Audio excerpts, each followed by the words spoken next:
How's it going, ladies and gentlemen? Hope you're all doing well. And there's a little jump scare for you. A little late night stimulation. Should be fun. It's been a while since we've done Total War. I have to admit, been having an absolute blast with Age of Empires. But if you're not, we will always be coming back to ye old Total War. It's good times, man. 4.1. So a lot of changes that they've done. Nerfs, obviously, to Global Healing, to Wurzag, Ogre Kingdoms nerfs, Akshina nerfs is nice as well. Overall, good changes. There was a lot more changes that we did suggest to them. So the changes that you did see in 4.1 were provided by competitive players in the community. And they did a lot of good changes. Certainly, Chaos Dwarf's cost reductions I like a lot. But there's still more to be done. There was a lot of changes we recommended that they didn't get to. Hopefully, we'll see them in future patches. But that's pretty much what I got to say on the matter. Yes. Pone's been playing Age of Empires too. I know. He's been playing a little bit of Japan. Him and Subai had some sweaty duels earlier today on Age of Empires, which was pretty hilarious. Let's jump over here, make sure this pulls up, and there it is. All right, so we are going to cast some games, see which one pops up. Spectator slots, get spec slots, let's go, man. You should have had a tournament with 400 speed Greasus. Yeah, I did see that. That's pretty funny. I think they fixed it already, though. So the Ogres still have bugged stagger animations as well as knockdown animations, but they did get a bunch of blanket nerfs to the costs of their various units. So we're going to, at least as far as my tournaments go for now, so we're going to test the waters and see how they are. Because the nerfs were quite sizable. Trappers, Ogre Bulls, Iron Guts, they got hit pretty hard. Deservedly so. They were stupid. And even still, I believe those other variables are still bugged. But yeah, it's going to be good. Are you playing? No, I'm casting tonight. Yeah, tonight I wanted to cast. I wanted to see several matchups. Because when I play, you're only going to be seeing one, right? But in this case, oh yeah, Prof. Pone's game. Of course we have to cast that. The greatest Total War player of all time. Let's get it, man. And we'll take a look at the brackets as well. So heading on over to the brackets real quick. Let's do a refresh and see how this is going. And go from there.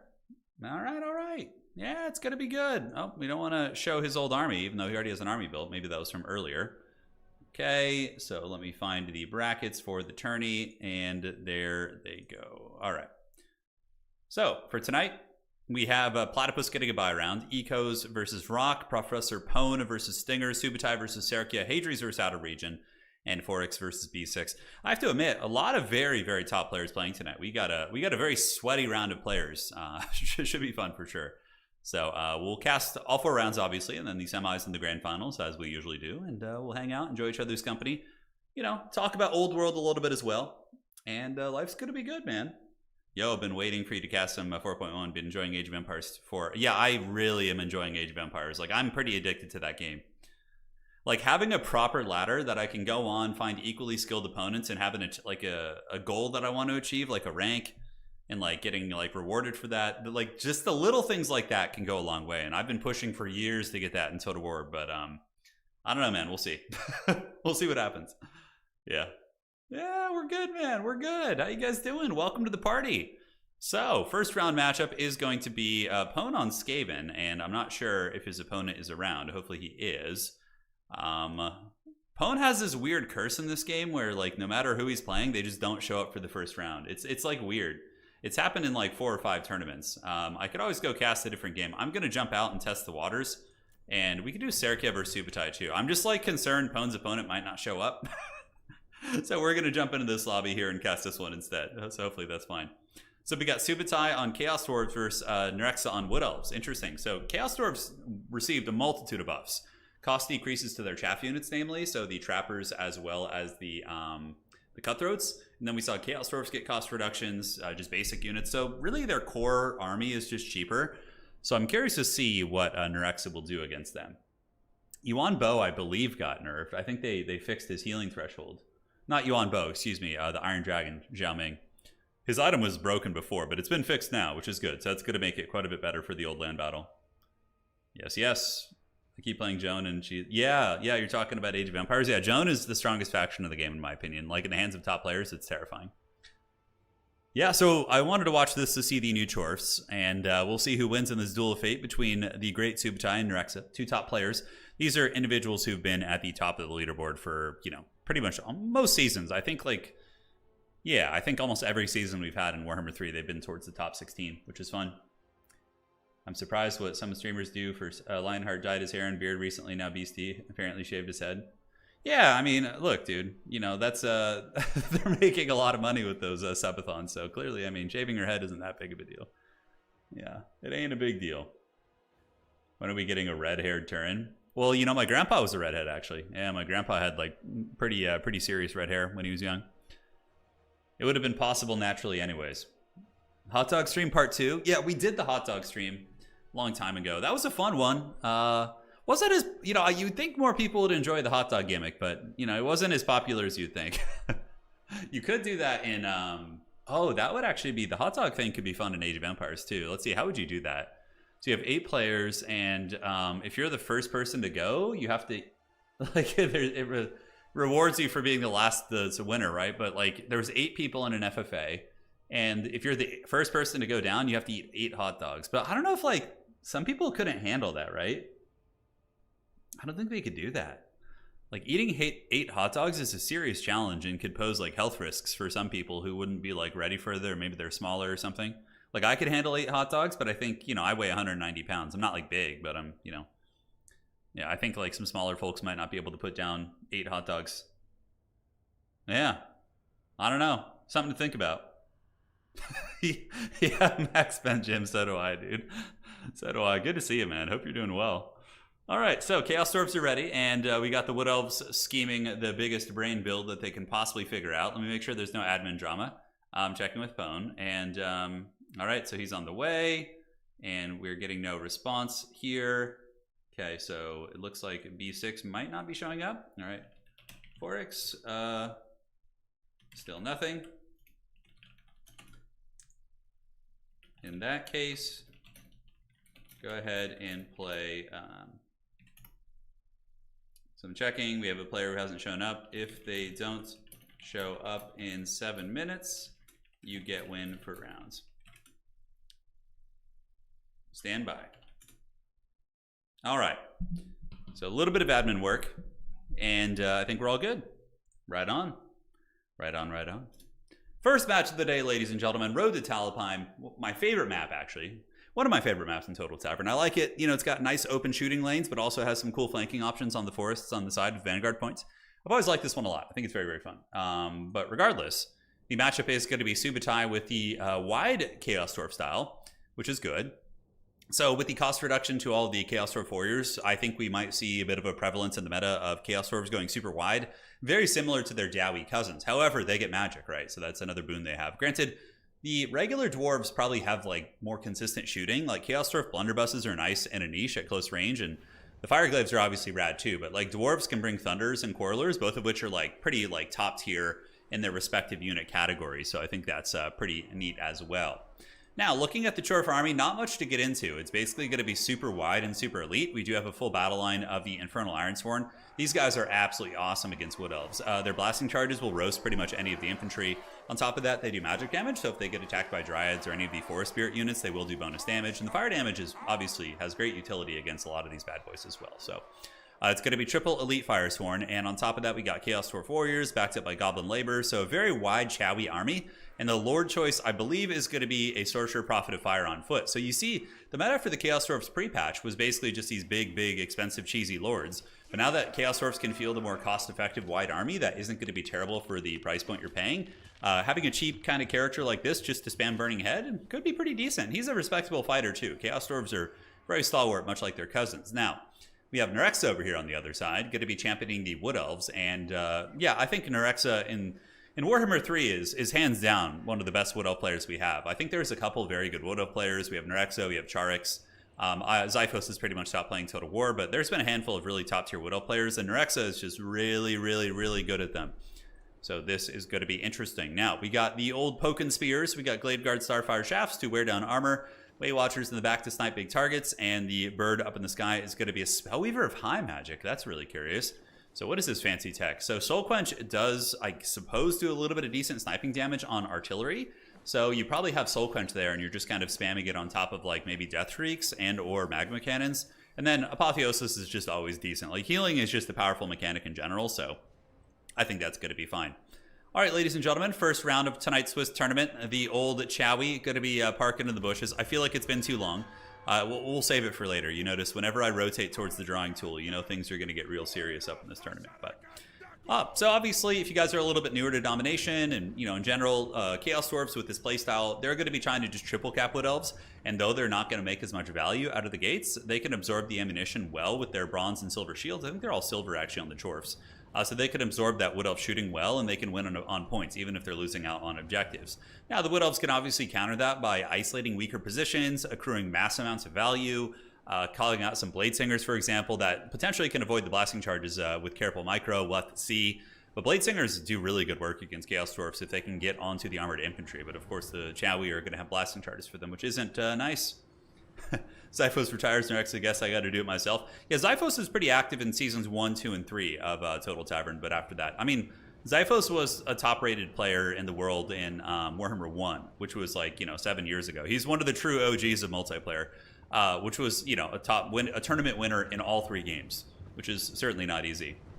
Yeah, I know, I need the drawing tool in Age of Empires. I need it. All right, guys, armies moving up. We do see some witchcraft. Okay, so Soul Quench is going to be used for like an Amber Spear down the line, and it picks off like 1 or 2, and it looks like they have a bit of a debuff on them, which, yeah, it does a little something something. Overall, a little bit underwhelming, but even still, it's a spell that I think is very cheap. Yeah, it's 7 wins magic. I suppose it ain't that cheap, but it is going to be getting spammed out. Now, what are the Waystalkers going to be shooting? I suspect they could just start poking away at the Infernal Ironsworn, so the elite Wood Elf archers back here going to be picking off some of the Chowie models, and now we see the Wood Elf arrows going to be blotting out the skies, tearing into some of those poor goblin laborers. Now, how are the Wood Elves going to get them off the points? I think Nerexa has insane Great Stag micro. So here we have the Great Stag Knights coming out of the trees, and yeah, they will wreck armored infantry if they can isolate them, especially if they can rear charge. Like, if they can find some of these bad boys, get into the cookie jar, just get right up behind them, it's going to be pretty nasty and interesting. So the Chaos Dwarf's going to be yielding the middle objective initially to the Wood Elves, and now they move up. Okay, I was going to say, you don't want to, if you're going for like a mass width kind of infantry build like this, you do not want to be yielding the objectives initially. So Great Stag Knights coming in, and a little bit lackluster, obviously, attacking Hobgoblins. It's, you know, it's overkill, but one charge does basically break them, and now they're going to be bouncing back at across and farming these cheaper units. Hobgoblin Cutthroats do have pretty... Oh, they're okay combat stats, and now that they've been cost reduced, it's certainly a little bit better. But overall, this flank is probably going to be collapsed by those elite cav. But the Chowie getting a huge burning head on those Glade Guard Starfire Shafts. Oh, no. Oh, that was one of the best burning heads I've seen in ages. God, that feels so bad for Nerexa. That burning head literally did like a Tony Hawk 360 right there. It's just like, it went all the way down and curved and just nailed that other archer unit. There was like no dodging it. That is probably about as bad of a start as you can get for Nerexa. Having 2 of your decent quality archer units just torched right out of the gates by a burning head, that is absolutely brutal. So this is going to be a tough comeback here. In the back, we do see 1 unit of Infernal Ironsworn being peppered by the Glade Guard Starfire Shafts and also the Way Watchers. So one of the elite units is getting worn down while the Christmas Cavalry bounce around, just running down these haggard goblins. Sitting at 6 leadership here, certainly not having the best time in the world. Now on the backside, Subai going to be flanking in with the Hobgoblins here. God damn! That was a nasty one. That burning head was so foul. But yeah, we got double Hobgoblin Wolf Riders and Spears around the backside, and Subai is going to be probably looking to flank onto those Way Watchers. But Nerexa does have the Glade Riders, which should win in a fight against Hobo Goblins. It's a bit of a close fight, but they should edge it out. Oh god, no, not like this. Another burning head. Subai is very on point with these casts tonight, and these burning heads have been pretty solid. Thankfully, though, for Nerexa, that burning head did go the wrong way. It didn't like follow them as they were retreating, so it's not going to be as brutal. Now, looking on the side, we do see the Spears and Glade Guard holding onto the point. Hobgoblin Sneaky Gets coming in, and Hobgoblin Sneaky Gets are a lot better. They used to be 575 gold, and now they're 500, so you're getting a Vanguard stock anti-infantry poison damage unit for 500 gold. You know, at 600, basically their price point, it was not great, but at 500, they're a lot better, and they should trade very feasibly into Eternal Guard. Now, back on the middle objective, it looks like the objectives 3 and 2 are going to be owned by the Chowie, and objectives 1 are going to be owned by the Wood Elves for now. Archers pulling back in pretty much every direction.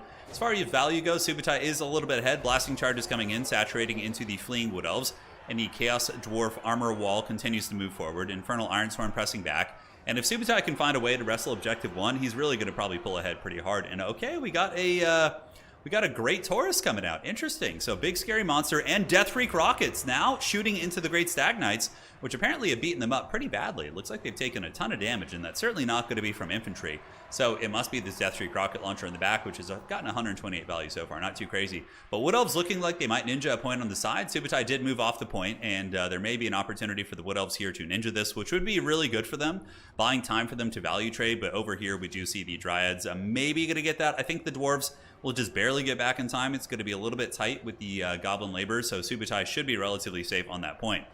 Now back here, we see lines of Chowie warriors. So looking right here, we see some Chowie fighting and holding them back, Chowie fighting and holding them back here, blasting charges into the spears, and now it looks like Subai is going to be grabbing objective number 1 as well. So the wide Chaos Dwarf playstyle working very, very well here. And the Bale Taurus character, or the Bale Taurus monster, a bit of an interesting tech. It's actually hunting down the Waystalkers, and got some good damage before it does get pinned down here by the big Great Stag Knight. So the Great Stag's going to be swarming in. Probably won't be able to kill it terribly efficiently. It's not like they're an anti-large fighter, but even still, it's not an awful fight for the Great Taurus as well. It is a great melee fighter with some surprising durability as well. So that is going to be a triple cap. Wood Elves are forced back. Another fat burning head in the bushes. And yes, the burning bush here is the Way Watchers get roasted once again, but it seems like they were able to mitigate that and will survive. Death Streak rocket launcher in the back is shooting at, let's see what its target is. It is going after the Way Watchers with its spray fire mode. Would not be a terrible idea to get the Death Streak rocket launcher and sit it on top of the Spellweaver here just with the single fire rocket. I think that could be a relatively strong target as well. Now back in the bushes here, objective 2 held by the Chowie, and the Chowie warriors are making their way back. This is really looking like it's a game that's going to be favoring the Chaos Dwarves. There's no healing really on either side aside from Apotheosis, and the trading is even, and the objectives are in the favor of the Chaos Dwarves, and their armor and resilience is quite big.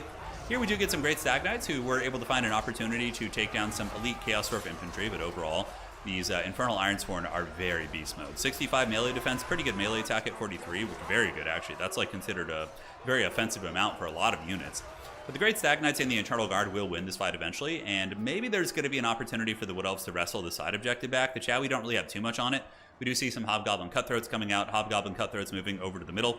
Wood Elves had a little bit of a capture threat in here with the Glade Riders and the Dryads, but the Chaos Dwarf Warriors holding firm and certainly acting a little bit more like their Dowie cousins now that they're slightly more cost effective. Here we get the Hobgoblin Cutthroats moving up to intercept, and Subai does seem to be holding on to all 3 of the objectives very, very efficiently. Here in the back, we do get the Spellweaver looking for some trouble.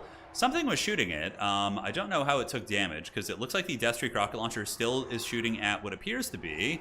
Let's look at the rocket, see if we can get its calibration. Yeah, it's shooting at the Dryads with its spray fire mode, which is very good. It does fire damage, it hits very, very hard, and it can roast those bad boys. So objective 3, those Infernal Ironsworn, dude, still going strong. Great Stag Knights pulling around, trying to run over the Goblin Laborers and help these Eternal Guard to get this objective. But we do get the Hobgoblin Cutthroats coming up. And with their cost reduction, I believe they got cost reduced. It might have just been the other ones, but I think they got a cost reduction of like 25 gold as well. So yeah, these bad boys are going to be very, very tough to remove from the point. While the grinding still going very well for Subai, he has pulled a massive value lead, 8.4 against 6.8. And he's looking very much to be in command of this game. Bale Taurus character in the back. I love the Bale Taurus monster, or the SE, I should say. It's been able to effectively hunt down a lot of the archer units, and it's a happy little bull, which everyone loves. So objective 1, a little bit of a Wood Elf threat on this. We see the Eternal Guard coming up, but the Infernal Iron Chads and the Chaos Dwarf Warriors doing an excellent job holding on to the points. Subai's foot character, also not a bad kind of foot grind character. You know, he's got his little blunderbuss. Pretty good fighter in melee as well. He does magic damage, which is very relevant against Dryads and a lot of different units like that. And yeah, Chaos Dwarf's looking like they're in a very dominant position. I don't see too many comeback opportunities here for Nerexa. He's behind on value, and on top of that, massively, massively behind on points and objectives. So, and yeah, the new cost-reduced Hobgoblin Sneaky Gits seem to be in a pretty good shape. They got their little prison shanks out. Dryads will beat them head-to-head for sure. But in this case, if they're healthier than the Dryads, they might be able to kind of find a victory. Hobgoblins coming across, charging into spears, or charging into something behind the spears. Spears brace, and still to get punted pretty good. Yeah, man, those Hobgoblins not messing around. They ran those spears over pretty well, but they'll take some heavy casualties for sure. Maybe worth the dive there. So side point is going to be flipping to the Wood Elves, potentially, although more Hobgoblins are on their way up, and Subai does have some more reinforcements coming in. Just standard Hobgoblin Cutthroats here, who are almost arriving to the point. Middle objective, firmly held by the Chowie. We do have the Chaos Dwarves as well as the Hobgoblin Sneaky Gits, and on the far side point, objective 3 is firmly held by the Chowie as well. Looks like they have a wall of steel here, or iron, or whatever the hell they use. It's some sort of a foul eldritch metal, I'm sure. That Soul Quench actually did a lot of damage. Okay, maybe I'm starting to see the applications of Soul Quench. But a fat burning head going down on these Way Watchers, the Hawkeyes of Drakira, has got to feel real, real good. And they're about to get rode down as well. So it's becoming a little bit hard to keep those range units alive as the battle gets slightly more chaotic. And the Hobgoblin's going to be riding them down, certainly going to be feasting tonight. And let the boy watch. They get in there. Hawkeyes of Drakira taking massive casualties. And I wouldn't be surprised to see a tap out soon. Granted, maybe he thinks there's a bit of a chance. But with Subai having such a value lead, I mean, Apotheosis in some ways can kind of counter this difference depending on how effective they've been, but yeah, just all the durability. And Chaos Dwarfs could easily Helm's Deep on an objective right now, and good luck getting all that like high leadership off the points. The Chaos Dwarfs and Ironsworn, they could just basically swamp on objective 3 if they wanted to, but it's not even a Helm's Deep situation considering he's head on value, right? He doesn't need to Helm's Deep. He can just basically keep fighting and keep the Wood Elves fighting away from the points, and overall they're going to be okay. So here comes the Chaos Dwarf Lord, Infernal Ironsworn, one of the coolest looking units in the game, and that has been one of the things about the past couple, patches. I've liked to see. I've been enjoying seeing elite units become more and more viable, right? Like elite units were always just so haggard for so long because of the prevalence of really overpowered magic. But now that magic has kind of been reined in a little bit, we can see all that, and yeah, it's good. Does anyone know why you go Sorcerer Prophet on foot with separate Bale Torch instead of just having them mounted? So the reason why he did that is because by having the Sorcerer Prophet on foot at a very cheap price point, you can have a wider starting army, which gives you more initial map control, and then you can call in the Bale Torch once you've established map control. So it allows you to have that wider army. GG, well played. Subai claiming first blood here in the tournament, so he is going to be winning that first match. Very, very solid. Chaos Dwarf, troopers really, really proving their mettle here. The basic Dwarf Warriors didn't do super good in terms of value, but the elites did good. 1100, 1500. Burning Heads might have actually won him that game. Like that first Burning Head killing 2 archers. Losing 2 archers is brutal in the beginning for Wood Elves, so I think that was a lot of it. Aside from the reinforcements, the Death-Free Rocket Launcher was nice. Bale Taurus was a bit of a distraction, Carnifex. And for the Wood Elves, their Christmas Cavalry did not have the best of times, nor did their other elite units. So GG, well played. Let me go ahead and check here and see. All right, and we will do a little bit of admin work while we prepare for the next round. All right, checking. Still no show, yeah? All right. So that was the first game completed, and we'll go from there. We will go from there. Thank you guys for joining. I know it's always fun to get back to a little bit of Total War. Warhammer Universe is just so cool. That really is what does it, right? Like if this was like any other like subject matter, be a bit of a different story in terms of all the jankiness we have. But the Warhammer Universe makes it worth it for sure. Had a best of 3 today, and my Harganeth Executioner is absolutely butchered over. Yeah, elite units can do work. They can do work. Is anybody playing as Kislev tonight? I don't think so. I don't think so. All right. Sounds good. You're set for next round. So I think there's only 2 games that have finished so far. Taking a look here. We actually have a couple. So it's a bit of a smaller tournament tonight. I announced it. I only gave players like 2 hours notice, so we didn't give people a lot of time to sign up. Normally, I think we could probably get like 20, 30 people, give or take, maybe 40. But even still, we do have Ekaz defeating Rock, Subai defeating Serkiev, Pone and Singers are playing in Hadri's and Outerregion. So, yeah, we'll have some sweaty matches for sure. We do have some Ogre Kingdoms in here tonight, so I'll be curious to see how they do. Check the new background of the main menu of the game. Bet you're going to love the Bretonnian one. Oh, is there some new backgrounds? Yeah? All right, so GG. Ogres are still probably buggy, but they might be like more fair now because they got nerfed pretty hard in the patch. You're saying there's new like backgrounds on the main menu here? Where the hell do you change that? I always forget. Is it here? Narrative credits. Isn't there like a little like button somewhere on the bottom? I could have sworn. Oh, there it is. Okay, yeah, it's like it used to be different. Total War Warhammer 1 is just like, oh yeah, look at that. That's an OG right there. This takes me back, dude. I was in my 20s when this was my background. I was like what, like 27, 28? Yeah, Call of the Beast, man. This is like memory lane right here, man. So many years of my life doing this. It's wild. 4.1 feels like things are much better spot. Everything, yeah. 4.1 does seem like a better patch. Cause we submitted a huge bouncing document to them, and they didn't implement a lot of the changes. Pretty much all the multiplayer changes are from that document, all of them. So hopefully they'll continue that. Yeah, man, old school. I mean, obviously the Bretonnian one, Norska, Warhammer 2, yeah, Tomb Kings. I think this might be one of the best ones. Like this one's so good, especially with all the new Tomb Kings minis that we're going to be getting in the old world. Like, did you see the Bone Dragon they're adding to the Tomb Kings? We're probably going to get that in this game as an FLC, I bet. super exciting, hopefully, as long as CA doesn't drop the ball. Yeah, Queen of the Crone. Vampire Coast background was pretty good too. I think the Tomb Kings one, like that like desert heat ambience, is really, really cool. Hell yeah, dude. Stream time looking at old backgrounds. Hunter and the Beast was fun too. Did Lizardman get 2 DLCs in a row? Yeah, you had Prophet and the Warlock, then Hunter and the Beast. Yeah, look at that. Prophet and Warlock, yeah, Hunter and the Beast was the Dread Saurian. Yeah, Tomb Kings aesthetics are really cool. 28-year-old turn, I know. I'm 35 now, dude. Time flies. Rackhearth, yeah, Silence and the Fury, Warhammer 3, Champions of Chaos, Mirrors of Madness. This one is pretty good too. Like I like the animated effects. I'm sure it's not good for your like system and everything, but yeah, it's fun.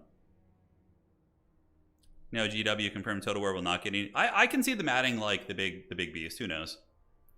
All right, so let's see. Are we ready to advance to the next round? Doesn't quite look like it. We should be starting in a minute. So thank you guys for your patience. It is Total War after all. You know, we got a little downtime in between games, and we just got Pone and Stingers. It looks like Outerregion defeated Hadries. Hadries is playing Ogres tonight, so Ogres did lose a game. We have some stats from the new season so far as well, but it's really not enough to draw any conclusion, so I guess we'll kind of hang tight on that.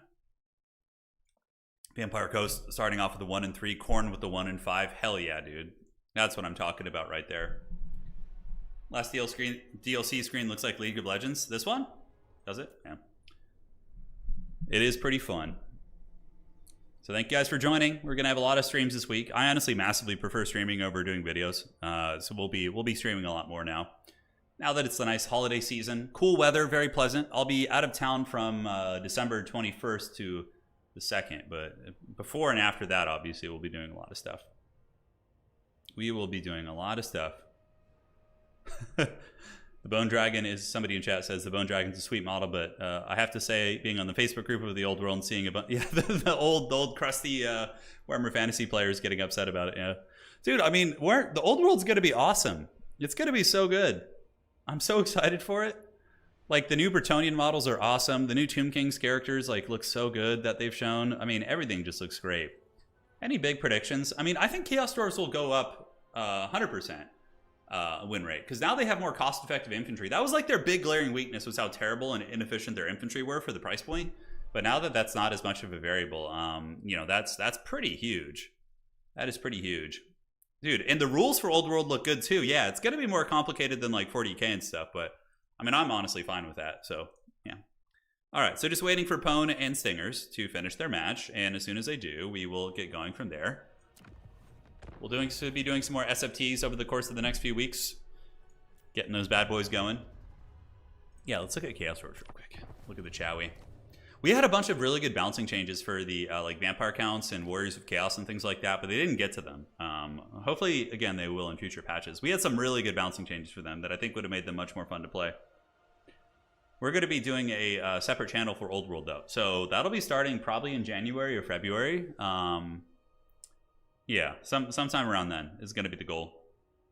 Old World looks better than 8th. Yeah, I heard 8th edition had a lot of issues.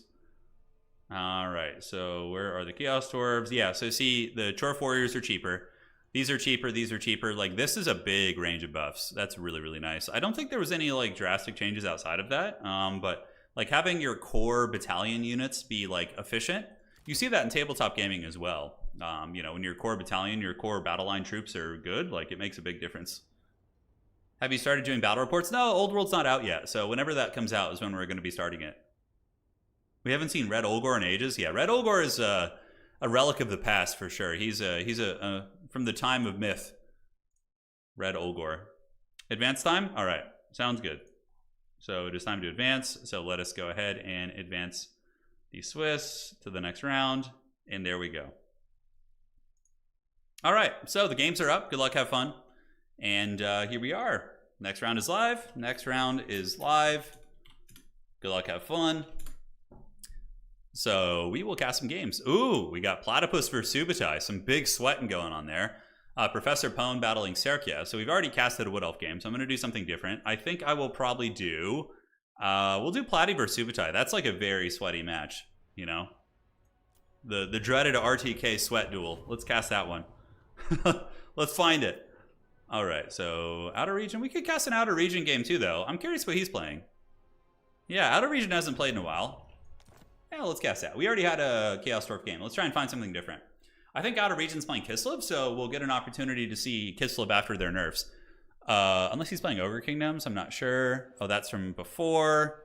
So they're going to get their lobbies up. So let's just give the players a second to get their lobbies all squared away, and we can go from there. Yeah, so Old World, I got my fully ready to go Empire army, and I just need to potentially rebase them. I don't know what the base sizes are. Warriors of Chaos I'm going to have ready too. They're mostly painted. I probably have like close to a full army of Warriors of Chaos. Just need to get a couple more units. The new patch is better for sure, as far as I can tell. I've been kind of on the outside looking in on other tournaments. I haven't been hosting too much because I have to say I'm enjoying Age of Empires so much. It's such a good game. It's like I come from like old school RTS, like StarCraft, Warcraft 3, Warcraft 2, and it has base building. It has the micromanagement that I like. I like how macro is a big variable because honestly, I'm not the best micro player in the world, but my macro is very strong. So that game suits my playstyle for sure. Yeah, actually in an ambush to send dwarves flying in melee. I don't know if they fixed it. We'll see. We'll see. Any news on how the Dune tourney is going to work? Oh yeah, I have a system down for it. The sign-up's closed tomorrow, so I'm going to see how many people we have signed up tomorrow, and I'm going to make the brackets. So yeah, it'll be great.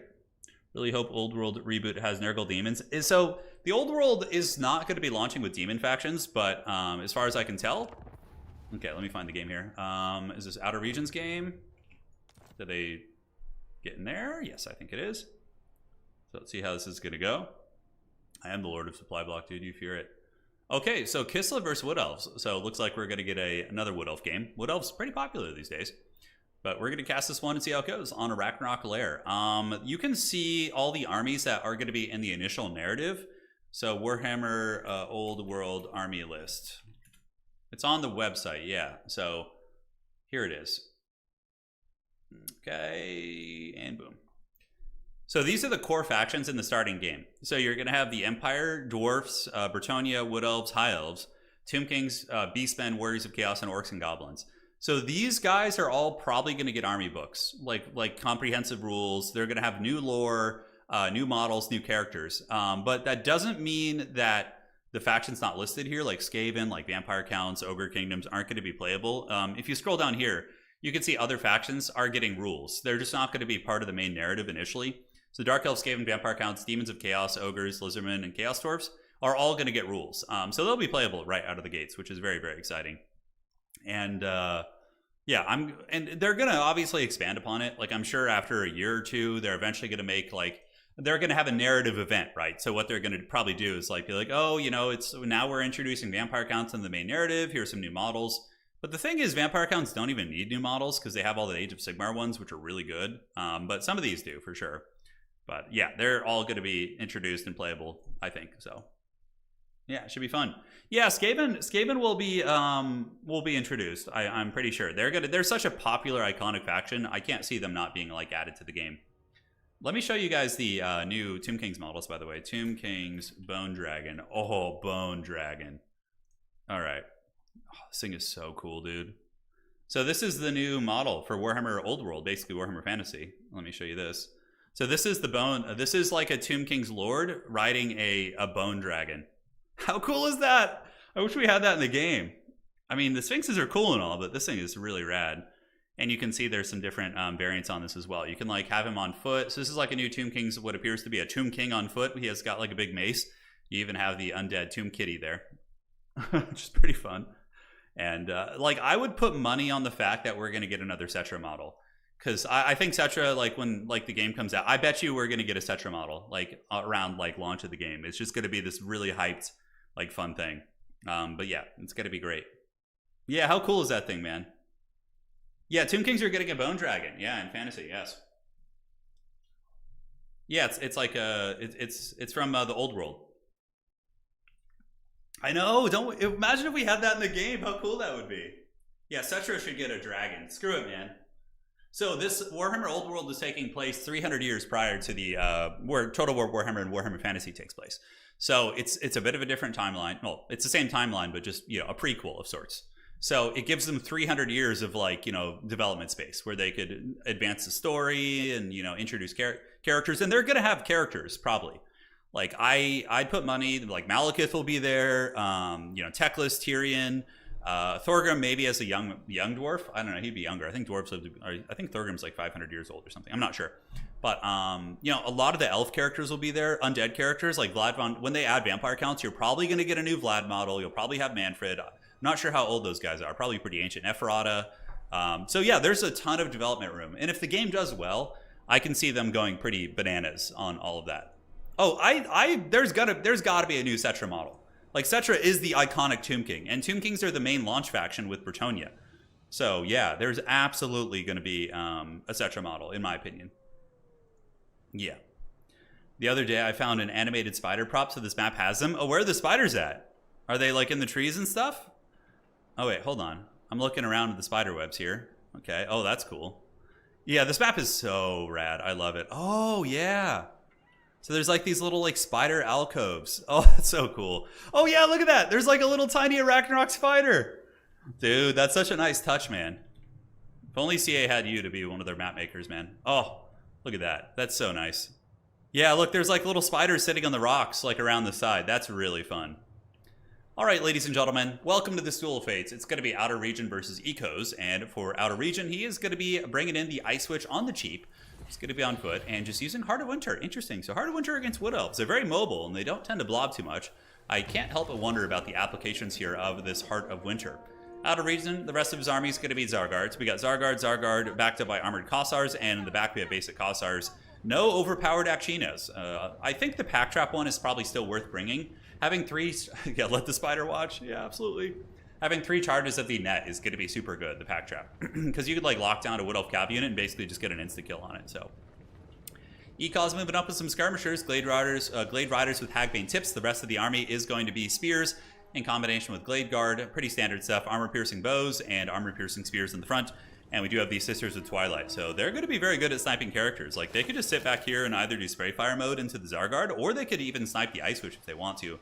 Badger Knight, yes, Warhammer 3 live stream. You just made my night. I got you, Badger. Hope you're doing well, man. Keep up the good work and keep being a glorious Badger. Now, on the backside here, Glade Riders still poking away, and Sisters of Twilight getting some good value, wearing down these elite troopers. I can't help but think their sniping on the Ice Witch might be better. Granted, there is healing here. We do have the Salax Lullaby as well as the, the passive healing item as well when he's in melee. So maybe, yeah, I guess going after the characters is a little bit trickier. Yeah, this is round 2 of the tournament. We're in round 2 at the moment. Round 1 has completed. The Zargard going to be moving up. The big, scary, the Slavs they're pissed. They're moving into the middle. They're going to get there and they're going to start doing battle with the Eternal Guard and should be able to win that pretty decisively. And I'm really curious to see where the Heart of Winter gets cast. Side objective going to be taken by some Armored Kossars, and the side objective here is going to be taken by the Wood Elves. So Winterheart Guard and the Glade Guard with Hagbane tips going to be sitting there taking it easy. And it looks like a lot of the archers for the Wood Elves are not the armor-piercing variant. And it's funny, because the reason why you're not seeing armor-piercing archers against an armored faction is probably because he's terrified of the Akshinas, right? Or the Pack Trap, or maybe Kossars. So he's looking for like cheap missiles that don't necessarily need armor-piercing. It's a bit of a curious one. Now in the front, Outerregion going to be bashing through. This is a very fun Kislev army. Dude, the Ice Witches have such cool attack animations. Let's just take a minute to watch this. And it looks like there's going to be a Snow Leopard summon, so she does have access to the Snow Leopard summon. And now the little Snow Cat is going to be jumping onto the archers back here. And even though it's an anti-large fighter, you can still use it to shut down missiles and, live your best life there. So we will see. Middle objective is controlled by the Wood Elves for now, but it's probably going to be flipping soon. As soon as Kislev starts moving up troopers, I think they'll be pretty happy. Snow Leopard here shutting down the various missile pieces, and the Zargard do bash through the first wave of Eternal Guard, and now are going to be engaging into the second one. And the Kislev shooting actually able to outmuscle the Wood Elf shooting with a little bit of magic support. So we see the Glade Riders on the run, Glade Riders with Hagbane tips on a little bit of danger, and the Wood Elves are now calling in War Dancers. But I can't help but think Outerregion is going to start to take this game over.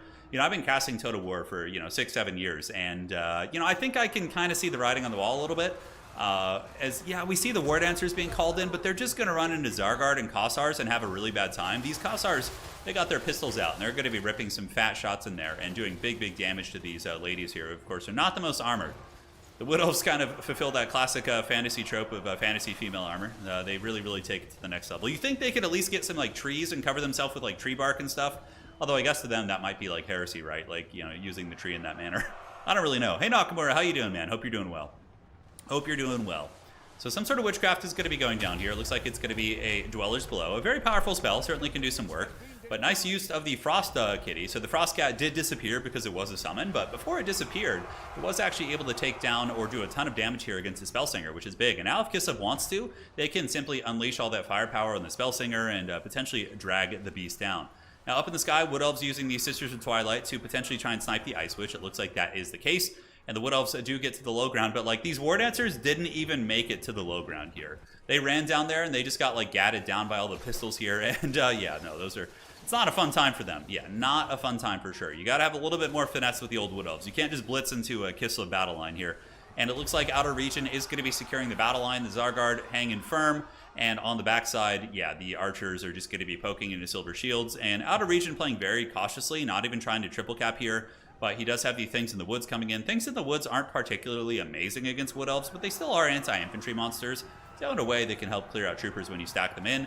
A couple Winged Lancers do arrive onto the point. The mighty Polish cavalry have arrived. And we are going to see if they want to intercept here and fight. Looks like they're just going to be sitting there for capture weight. On the far side, Wood Elves going for a bit of a ninja attempt. We do see some basic Wild Riders coming up, but a bit of a misplay. Wild Riders should not be brought against Kislev. You're going to want to probably bring Stag Knights. So the Kislev Dervishers get in there, and they are able to get on top of the Wild Riders with the Armored Kossars holding down the capture weight here for now. All these Armored Kossars going to be heading down to the low ground objective. Middle firmly in control of Kislev, and the high ground objective is being controlled over here by Kislev as well. Nakamura says, doing well, been spending time in Sigmarines through portals and capturing points. Yeah, no, absolutely. The game looks fun, but for me, I really have to like the aesthetic of the game, like the setting, and Age of Sigmar just doesn't tickle my pickle, you know? It doesn't. And I love base building. You know, base building is one of my favorite things. Total War Warhammer is the exception, but generally I massively prefer base building RTSs. So that's, you know, part of the reason why I haven't really gotten into the old Age of Sigmarines game. So Armored Kossars and Kossars shooting up into the sky at the Sisters of Twilight.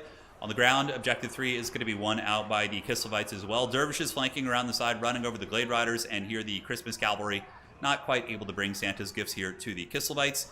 Big Sisters of Twilights flying down here. Probably got okay value. Probably about 1,000. Yeah, about 1,100 value. Still got it, baby.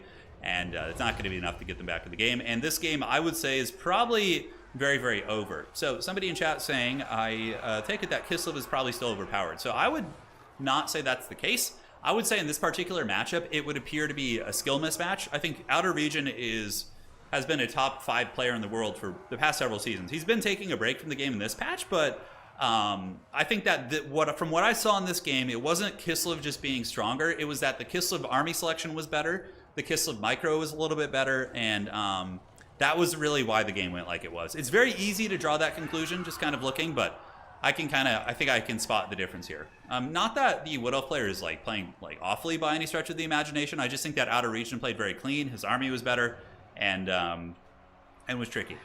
Also, don't think it will last anyways. Yeah, that's also another thing about it. Nakamura, I kind of felt like it was one of those games that'd be supported for a couple months and then it would just kind of peter off. I mean, they might do a couple little DLCs here and there, but we will see. Yeah, Wood Elves are very hard to play too. Like you need to be like some sort of a savant to play Wood Elves. Like it's tough to play. They're very, very tough to play.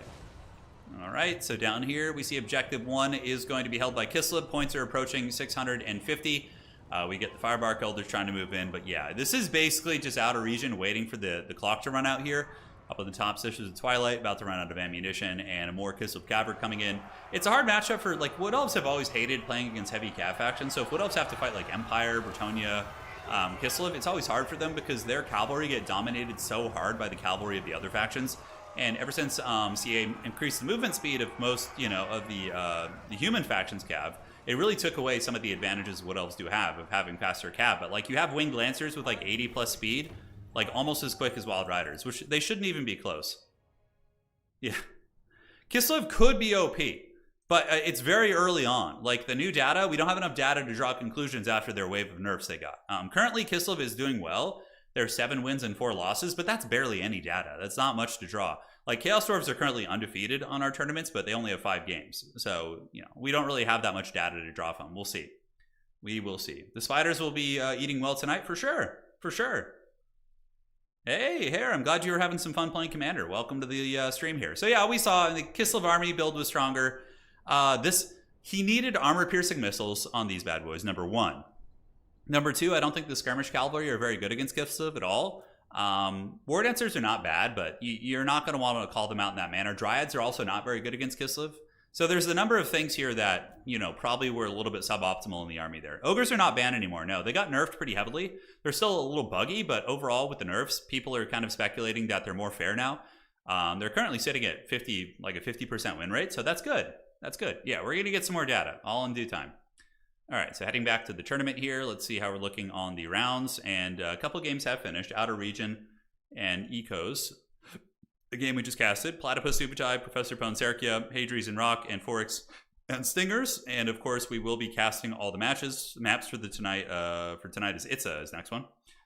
So Itza me, Itza. It's gonna be Itza next. All right. Shout out to our boy Nakamura in chat, one of the godfathers of domination mode. Appreciate you, man. You know, you did a great thing. You left your legacy, man, and it's been great. Yeah, I'm going to be streaming a lot, though. I think the channel overall is going to be taking more of a direction towards streaming. Like, videos are fine. If I'm out of town, I'll do more videos, but I massively prefer streaming, like, massively. I think if they nerfed the... Yeah, Kislev is probably really strong in land battles, too. Being able to heal in a blob is very strong.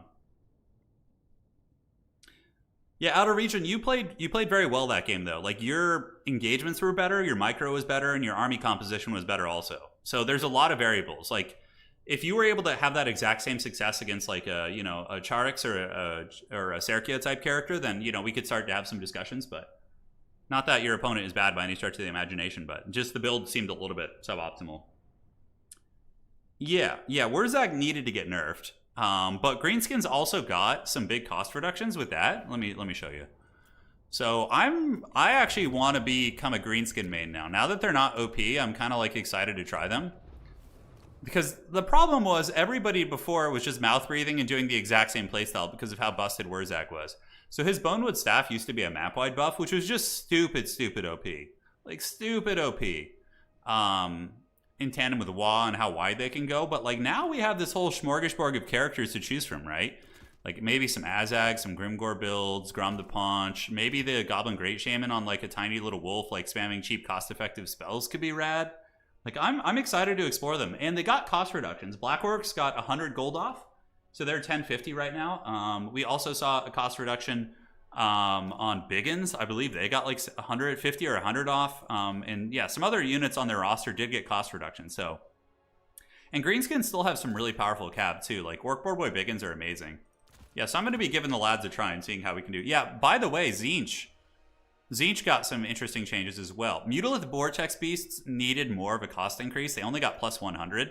I think they should be 2,300. Like a Mutalith Vortex Beast is probably one of the best monsters in the game at 2,100 gold. And then you look at like a Shithouse Rogue Idol and that thing costs 2,100 too. Like it should be way more expensive than a Rogue Idol. Like 2,300 I think is a fair price for that thing.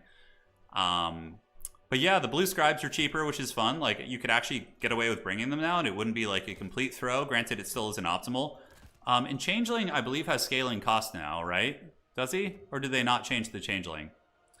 It looks like they didn't change Changeling, did they? Wasn't he supposed to get, like, scaling cost or something? I could have sworn that was something we had discussed with him. We did give that in the feedback document we provided to CA, but I don't think they implemented it. Because, like, oh, I guess, okay, no, that's not true, actually. Yeah, there is scaling cost now, but man, it's still a lot. So, let's see. If I wanted to turn into, let's say, Azag, I'm paying, okay. Yeah, so there is scaling cost now. Yeah, there is. Kugath is really pricey, holy shit. Yeah, see, if you want to do the Kugath now, you're paying, like, 5,000 gold for that. They made him cost the Lord's cost for their Lord's Max kit. Yeah, I think that probably would need to be changed because the max yeah, you're paying for their maximum kit with like everything, right? That's a lot for sure. He's even worse now. Yeah.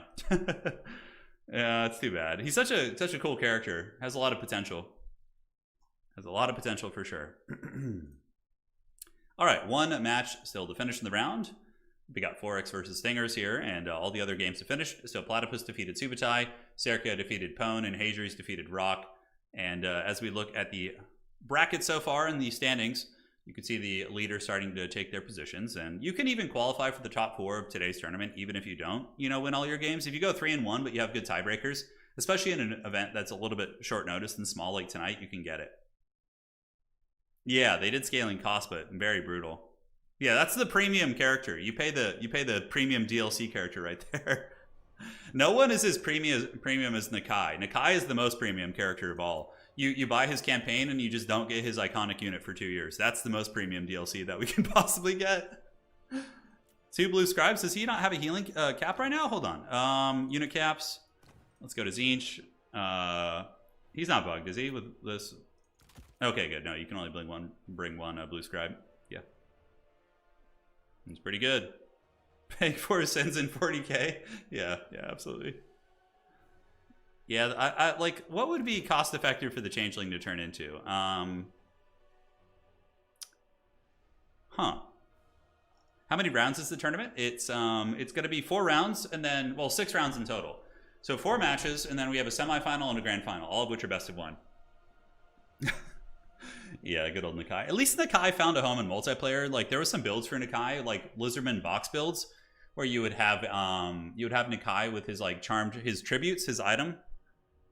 Yeah, it wasn't bad. So if you turn into Aecold, do you get his healing? Okay, you know, this could maybe be a way that I would play Blue Scribes. So, okay. Fires of Change, Deceiving Shadows, no. So maybe like this. So hear me out. You have Blue Scribes at 2,800, which is an awful price point, but you can turn into Aecold at any time, and then you can heal up. So like if we were testing this, let's see how we would do this. Okay, hold on a sec. Let me just check the tournament to see if we're starting the next round first. Lizardmen versus, yeah. I mean, Vampire Counts need some buffs. They got nerfed pretty heavily, which they deserved, mind you. But then they also, you know, it was a little hardcore. I like that Gorgers are good again, by the way. Like Gorgers, oh, Malice Changeling. Yeah, that's kind of a fun idea. How the hell does that work? You get their abilities, right? You just don't get items when you're the Changeling. I think you get the abilities. So if you were to turn into Aecold, Hellbrass, like you could like be a caster, and then when like you run out of Winter Magic, you could turn him into a really good fighter. You know what I'm saying? Like, and it's expensive, but it's not like the worst. Can you bring another Aecold on top of that? Oh yeah, absolutely. But that kind of seems like an interesting build. Like, are we discovering the new meta here? Like the new spice? He doesn't get Malice's transformation. That's too bad. Gorgers are pretty good now. I'm glad to hear it. Gorgers are such a cool unit. You can't change into Zarkan, yeah. All right, so we'll test this out. Let me know, by the way, for anybody in the tournament when it's time to advance around, and I'll jump out of here and get that going. All right, so you have Changeling here, right? So you have him in his Formless Horror. Yeah, that's going to be turning me into Aecold. Here he goes. It's trippy. I haven't played a Total War game in a little while, so it feels weird, just like the controls. Okay, so we're almost up. Come on, buddy. The Forbidden Changeling tech. Yeah, that's what's going down. All right, come on. Okay, so let's do this. Do a little bit of that. It's always fun. I mean, that's not bad, obviously. That's just Zinch. That's nothing special. So Changeling fights. You know, you let him take a little bit of damage, perhaps. He keeps tanking like a champ. Changeling isn't a terrible fighter himself. And then we could get another cast going. You know, do this. All right. And then, you know, now that he's getting a little bit hurt, we turn into Aecold. Well, the Aecold at this point, yeah, we'll see. I don't know. He's going to be kind of damaged. Oh, he comes with a full shield when he transforms. Interesting. So Aecold goes Fisticuffs here, and he should be healing. Yeah, so see, the passive healing is going down. And Aecold is basically able to beat this Marauder Chieftain in combat, which is hilarious. And the other guy goes down. I kind of don't hate that tech. Like, he's 2,800 gold, but you get, like, a really sustainable Lord and also a powerful hero, and, like, you're kind of getting a 2-for-1 deal. Then you could, like, turn back. Oh, and you get the Thorns Aura. Oh, so you get the ability there, too. All right.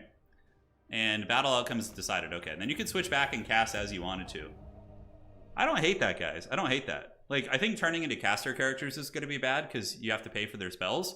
But turning into, like, maybe, like, you could do the same thing with Sigvald as well, which is fun. Maybe I'll try that in a tournament. I don't know. I don't think it's optimal. I think there's way better builds, but I think that's, like, the best way to make him work. All right, so that match is still going. Who else could we turn into that is going to be a little bit more cost efficient here? So looking at Changeling, Grease in time. Yeah, Greasus. Let's just pay 3,000 gold for Greasus. That's what it's all about, baby. That's the life here. Oh, you know, Herald Hammerstorm could be an option too. Hear me out. So you're playing undead. Any undead faction, okay? You get the changeling, and you turn into old Herald. Herald is brutal against undead, right? So if you take a look here, we can grab you and just grab like this and this, and we can turn into Herald Hammerstorm. Sounds good. I'll fix Foryx's stats. All right. No, Foryx won his first game. He got a bye in the They should be accurate. I'll check that before the round goes. Outerregion, thank you. I dropped somebody in the first round, and that was his opponent. So it should have given him a free win for that. So Foryx should have 1 win out of the gates now, and he shouldn't have 2 though. Yeah, okay. So I should fix that real quick. All right. Changeling doesn't get items. He does not get items, correct? No, Felix wouldn't be that good. No. Yeah. 2 Aecolds is obviously better than 1 Aecold. Yeah, Aecold's really strong. I mean, he can beat legendary or, you know, even just Lord characters pretty consistently, depending on what they are. Probably should go with Yuan Bow. The thing about Yuan Bow Changeling is you're paying for an entire Lord magic too. So I don't think it's ever going to be cost effective to do that because you have to pay for the spells that those characters have. CA didn't, they should have done it without spells. Like the cost was without the spells, and yeah, but it ain't the case. All right, so let me refresh this. Sorry guys, doing a little bit of admin work. And perfect, and do that. And that should be saved in just a second. Tyrion could be okay too, because yeah, you have the Heart of Avalorn. So like turning into Tyrion. Oh no, you don't get the item, so Tyrion wouldn't be worth it, no. So you have like a little undead force over here, right? Okay, looks like that's good. And we will refresh this, outstanding. And we move up. So now we have Herald Hammerstorm. He doesn't bring healing to the table, which is a little bit tough, right? But if you were playing against undead, it could theoretically be viable. Because Herald is, oh, look at that. Look at that nastiness from this undead wizard here, dude. Goodness gracious. Yeah, so you drop a little bit of this. And what if, like, if the Changeling could use his magic while he was in the other forms? That could kind of be interesting. So now we turn into Herald Hammerstorm, who's like the Terminator of undead. He gets in here, and yeah, so his aura, you get the Bane of the Undead, so it removes the undead attribute. And on top of that, what else do we get? Yeah, we get Terror. So yeah, we can terror out undead units, which is hilarious. So if you were in like a blob fight with like him and a Mutalith Beast, could be pretty nasty, you know, and you can change back and forth. So as needed, you can go back into Changeling. But then your magic was on cooldown there. Oh yeah, changing back. Okay, come on internet, I believe in a thing called love. Let's do it. Yeah, we're hanging. Yeah, you don't get Herald's Hammer. Sorry guys, a little bit of lag there for a second. So we go back into Herald form. Yeah, sorry if the stream glitched there for a second. My internet went to like 0 internet speed for a moment. Yeah, you don't get the hammer. It's too bad. Both have changed. But like still having Harry in an undead matchup could skew the matchup in a weird way. I don't know. Something to think about, my friend. Something to think about. All right, how are we looking here? And it looks like all the games are finished.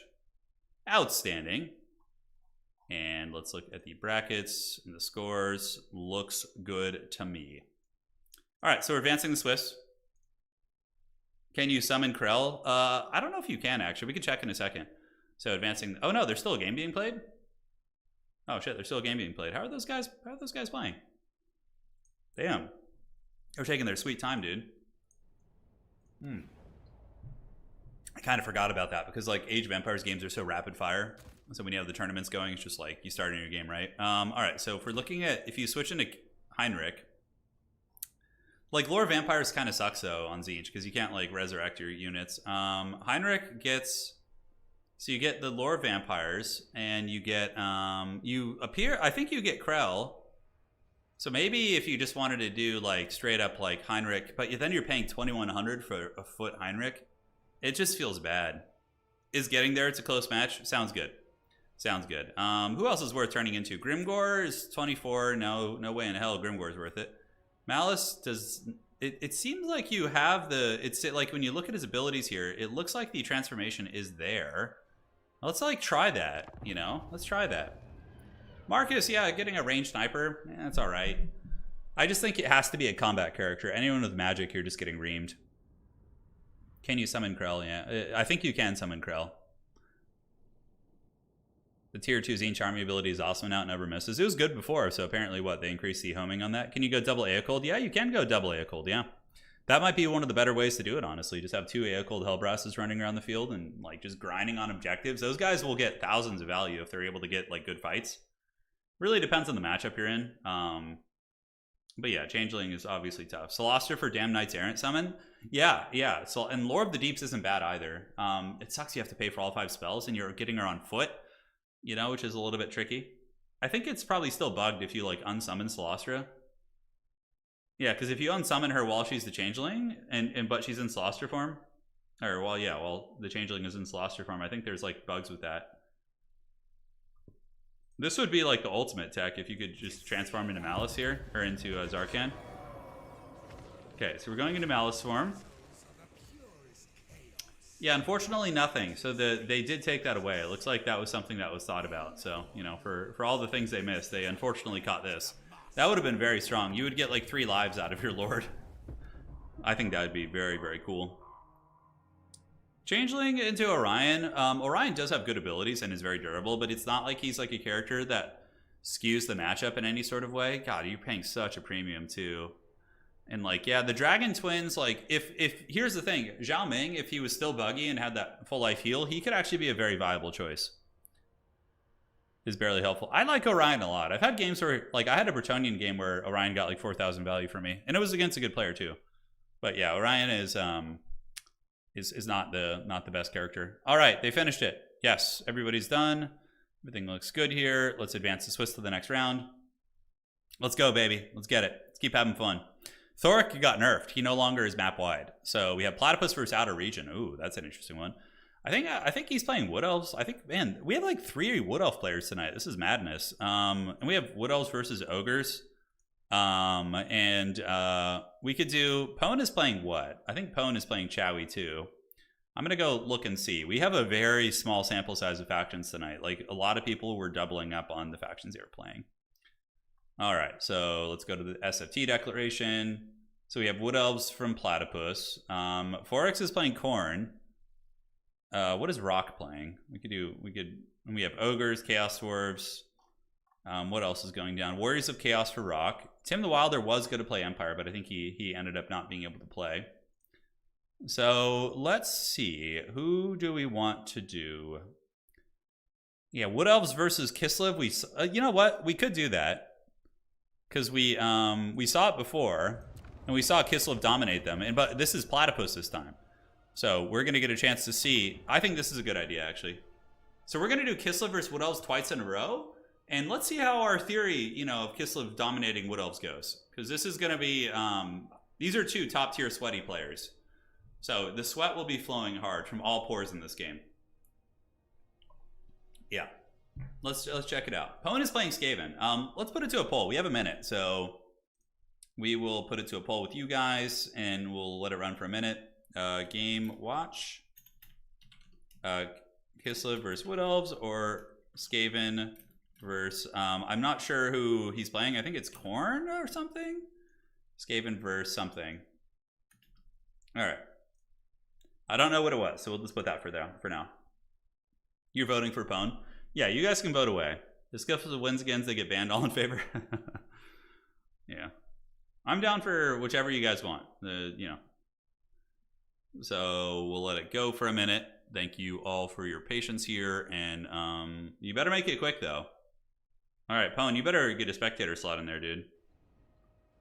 Professor Pone's game, because it looks like his is winning in a pretty decisive fashion. Yeah, that's a 60% vote there. All right, so we got Skaven versus Warriors of Chaos. Yeah, should be fun. Should be fun, and we'll see how that other game goes too. We can always, you know, look at the after battle report. All right, so we're gonna do Skaven versus Walk. Yeah, we've seen a couple Wood Elf games tonight. My poor Corn still gets no love in the last patch. We had a bunch of cost suggestions for Corn, a bunch. They didn't do any of them. None of them. Like we had like a complete overwork for all the Chaos factions to make, you know, certain units better and balance them out and stuff. But we had good changes for Corn, like cost reductions and everything. Yeah, Outerregion knows about it. We submitted it, but they just didn't do it. So I think it's a manpower thing. It's what it sounded like when I was communicating with them. It's like, yeah, we just don't have the manpower to get all these done.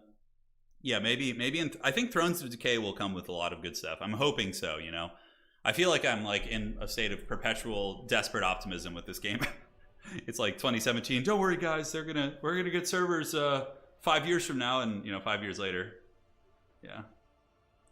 And then we're CA use the dart method for your list? Maybe. Who knows? Maybe. Yeah, no, I'm excited for new dwarf units, new things like that. Absolutely. Say perpetual coping, man.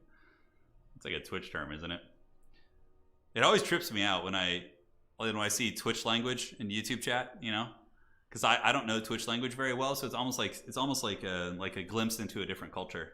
It's trippy hanging out in Twitch chats. Like I often watch Age of Empires streams on which is different. Age of Empires community is a little bit more mature, but even still, there's like language and like, you know, different verbiage they use in chat, and I just have no idea what the hell is happening. It makes me feel old, dude. Those gray hairs in my beard stand out when I watch those streams.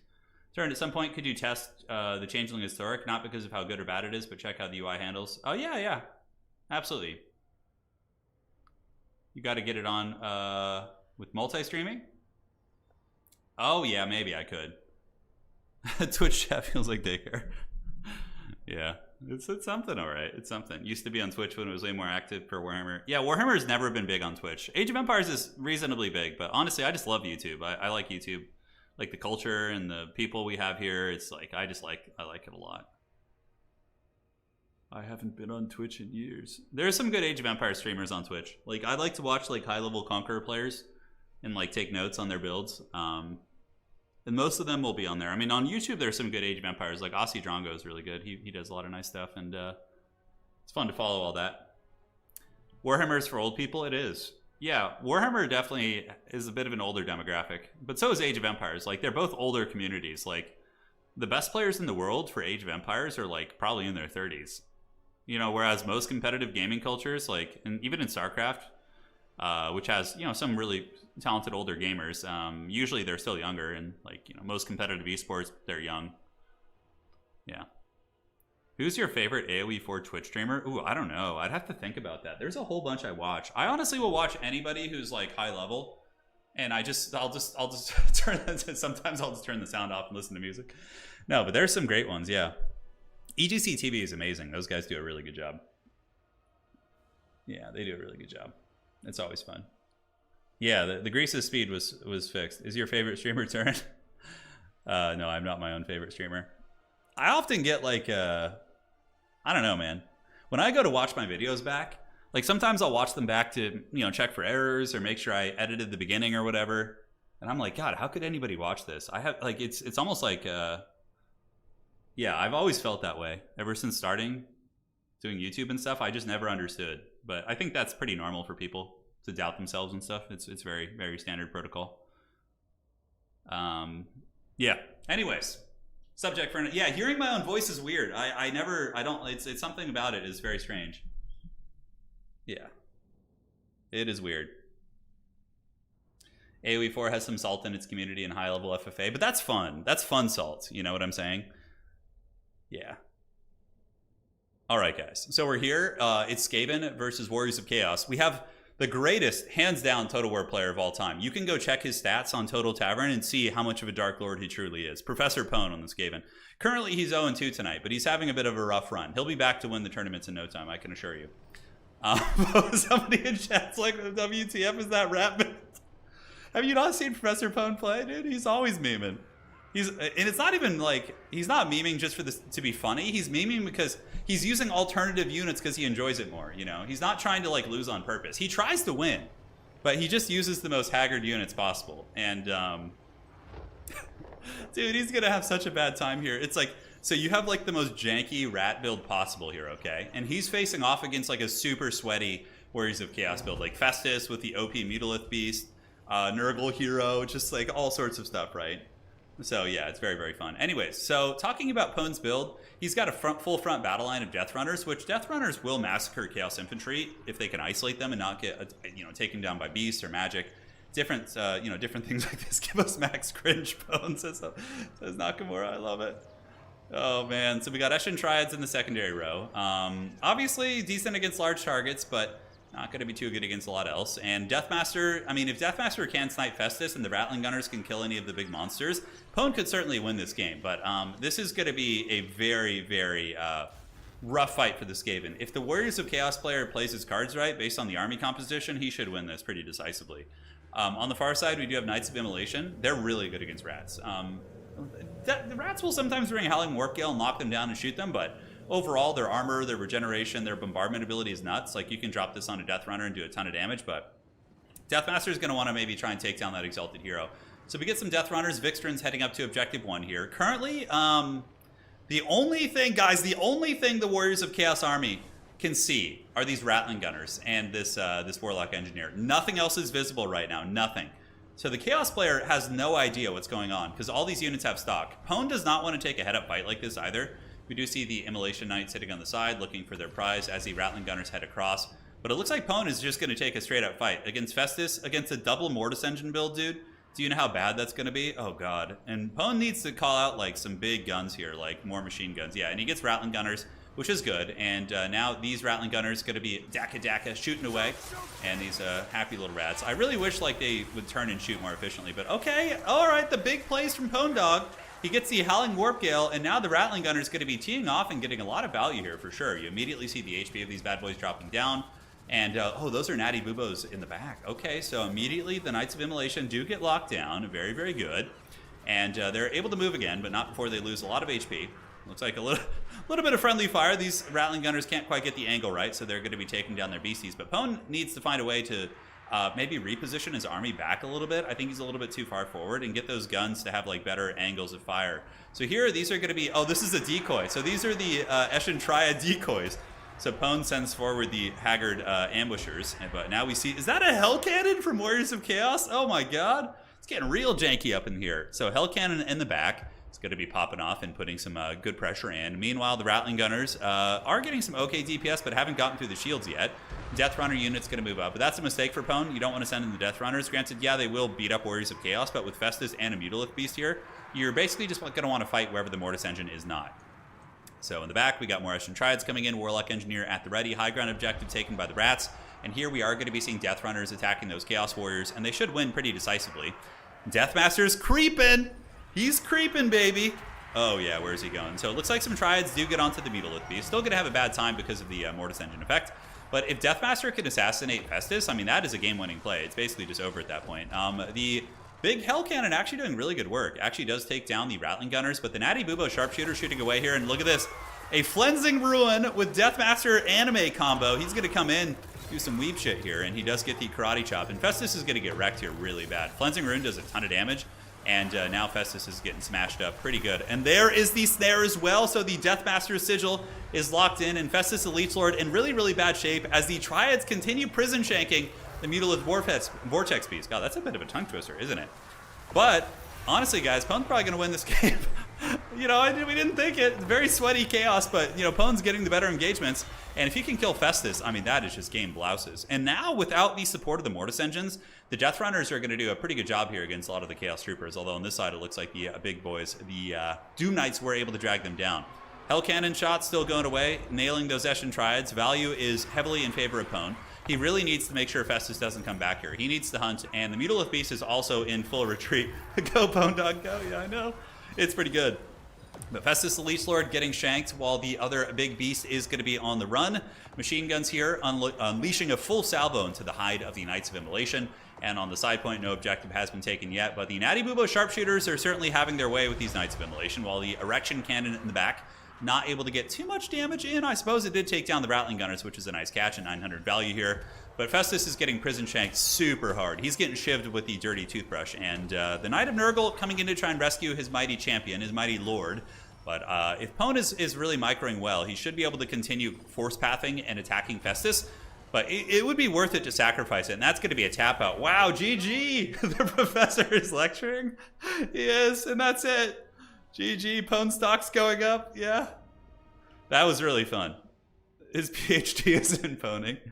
Oh my god, that was so janky, but he made it work, dude. I can't believe it. You guys called it. Yeah, that's it. He's on the board. Deathmaster got the assassin. The Rattling Gunners did good. The Dezales and the Flensing Rune combo is very nasty. And he is now a tenured professor of ponage, yes. GG, well played. That was really fast, so we're going to have a long time before the next round because of how quick that was. So hopefully, you know, that ain't no toothbrush. That was the plunger, yeah. GG, well played. That was a really fun match. I enjoyed the hell out of that one. That was just wild. I should have invested in Pone. Yeah, now Pone coin is expensive, you know. It's a little bit too high. Being unpredictable has its advantages. It does. It does. It was good micro, too. The execution of the assassination attempt was very clean. Like, that could have failed pretty hard. Bob, Prof Pone the GOAT, and that's why he's the greatest Total War player of all time.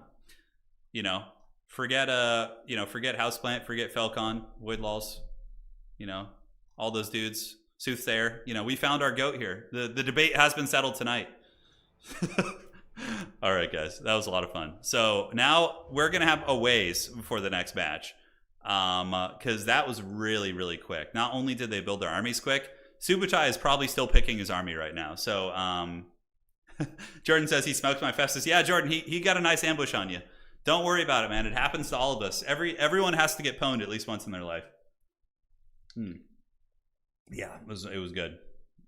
It was good indeed. You guys voted correctly on the game to watch. Geez, that was definitely the one to watch. I mean, it was quick though. Over a little bit too fast. Friendly fight while we wait. I'm down for a friendly fight. All right, so let's do this. I'm hosting a game here, and we will do a land battle game. I'm thinking just because it'll be quicker. I don't want like to play a Dom game that goes super long, so we'll do. I think this is a good map. Lots of Kislev. Bigfoot, glad to see you back in Total War. Any plans to do a trial tournament? I don't really have too much interest in Realms of Ruin. No, I don't. It doesn't tickle my pickle. We got Outerregion in here. All right, let's go. Time for Rusty Turin. So what do we want to play here? Let's go ahead and play. Let's play Tzeentch. So I'm going to try some haggardness here. It's going to be really bad. I'm going to message Outerregion and tell him. So is he going to play Bretonia? I'm not sure what he's going to play yet. But you know what's... You guys know what's coming. Yeah, you know what's coming. Yeah, it's going to be fun. The new Tzeentch grinder after the buff? I'm not sure. I haven't tried it. It looks like he's just going to be Bretonia. So that is fine. All right. So he's switching to Chaos Orbs. Okay, that's good. So did they put unit caps on Zangors? Oh, finally they did. That's good. All right. So let's get you. And for spells against the Chowie. We could do that. It's a pretty expensive one. Okay. And we are going to do... Yeah, there's so many fun choices. All right, that looks good. And then we can get you. Oh, yeah. We're probably going to lose this. The build isn't going to be super great, but you know what? We're gonna have a fun time doing it. I can assure you of that. All right, so next up on our Disappearing Act. Probably going to be getting nuked by some serious Chowie firepower. I know Tzeentch can be super degenerate in land battle. I know they're competitive builds more or less, but this is not going to be one of them. Changeling Bellicor is like 6,000 gold. I know, it's so bad. Oh, it's so haggard. 4, 5, okay. Then we can get some of you guys in reserves. What else do we want here against these bad boys? Do we want the dreaded cock? We could bring it, the cockatrice. That's what I should have opened with. It was it came out a little bit funky, didn't it? All right, so let's get you guys, and one of you can be these, the Chromatic Abominations of Doom. Okay, these homies are ready to party, and yeah, I mean, I think we're all right. No, we're going for the fun builds. Going to have 30 APM. No, as a matter of fact, my APM would be higher because Age of Empires APM is way higher than Total War APM. So if anything, that would insinuate that the APM would be better. All right, so do we want any of these? Not terribly useful against the Chowie. Oh, there's so many meme units we could bring with Tzeentch. There's so many, dude. That's not bad. Let's see if we can find a way to get that. Looking at you, buddy. Let's look at unit customization. We cut this and we cut that. And we are about ready to party, guys. We're about ready. Anything else we want to bring? Any funny business? I don't think so. All right. So this build sucks pretty bad. He's probably going to cheese with trains, actually. I had to take that into account. The trains could be a big problem. Yeah, the trains could be a huge issue. All right, so let's downvote this, and let's get the... Huh. Yeah, maybe this is a build of sorts. Wow, this build's weird as hell, dude. Just a bunch of random units, basically. We just grabbed like 8 random units on the roster. We're like, let's go, let's get it. Probably should have brought blue fire too. I brought some weird magic. All right. Hope you're all doing well. Oh God. Yeah, overall Age of Empires is like something I've been thinking about lately. Like in Total War Warhammer, like if like in a sweaty sense, like I'm like if you look at the highest level players in Warhammer, I'm probably like at the low rung of the highest level, you know? But I can still take games off the best players in the world in this game. But if you put me in Age of Empires, there's no way I'm taking a game off like someone like Beastie or Marine Lord. Like, it's just impossible. So yeah, there's definitely, but again, we don't really have like pro gamers who play this game. You know, we have like homegrown champions, but they don't have like that pro gamer mindset. So I think that's a big variable as well. All right. So we got you. We got the dreaded Changeling with Aecold. Yes, the forbidden technology is here. Tremble, mortals, and despair. All right, so let's get you. Let's get you in the water. Little demons. We got the Cockatrice. If he goes like double Deathstreak rocket launcher, yeah, I'm Conqueror in Age, but I'm Conqueror 1. There's Conqueror 1, 2, and 3. 3 is like, it's like a whole nother level of existence, you know? Yeah. No, but Age of Empires 4, that's not true. The best players in Age of Empires 4 came from StarCraft and other, like Beastie and Marine Lord, they didn't play Age of Empires before, really. If we're talking Age 2, it's a bit of a different story. I will play Byzantines more. Yeah, they're really fun. All right, let's go lose this game. So what does he have? He's got the double Infernal Castellan with Bull Centaur Renders. Okay. But the question is, does he have the tools to deal with the double, homeboy here? All right, so we got this. Yeah, we're going to have some trouble with those Bull Centaurs. Are they the anti-large variant? No, they're just the AP variant. Okay. We got the Cockatrice. Cockatrice should be pretty good against some of these. And let's just start throwing some javelins out here. See what we can get done here. We got the double Changeling. And I'm just trying to square up my army to be a little bit more optimally positioned against him. First javelin throw should be going down. I have Infernal Gateway just to kill his elite troopers. So we'll see how that goes. Cockatrice gonna run over here. We have the big scary flyers. It is going to be a Bunicaster. Thankfully, I have like no Buna targets for him. Javelin Man has taken down a couple Bull Centaur Renders, so let's just pull you out here and support and put you in 5. And if the Bull Centaur Renders want to fight my monster, I'll have a little bit of support for it, so I'm not too worried. In the meantime, maybe a little bit of flanking here, so let's get the Cockatrice moving there, and we can get these Screamers heading there too. And yeah, he's going to take the fight. All right, so we can happily take this engagement there. I think we'll be fine with all of this. And we have a little bit of blue shooting, so let's scoot those guys this way. And move you in, and move you guys in here as well. And hopefully those fights will go good for us. All right, now on that side, we have Screamers here, but let's pull back. We don't want to take any super ugly engagements. As far as this goes, let's get Aecold up in here into the Chaos Dwarves, and these two can kind of pull back. So pull back like so, retreat you this way, and overall on this side, the fighting should go good. Let's get a little bit of shooting support there, and get ready to cast an Infernal Gateway. So if we can blob them up, that's going to be great. We have Aecold, we're retreating back this way. And now the Changeling is going to do a little Infernal Gateway right there on those guys. Hopefully get him, and then after he does that, we're just going to turn into his Super Saiyan form, and hopefully it'll be okay.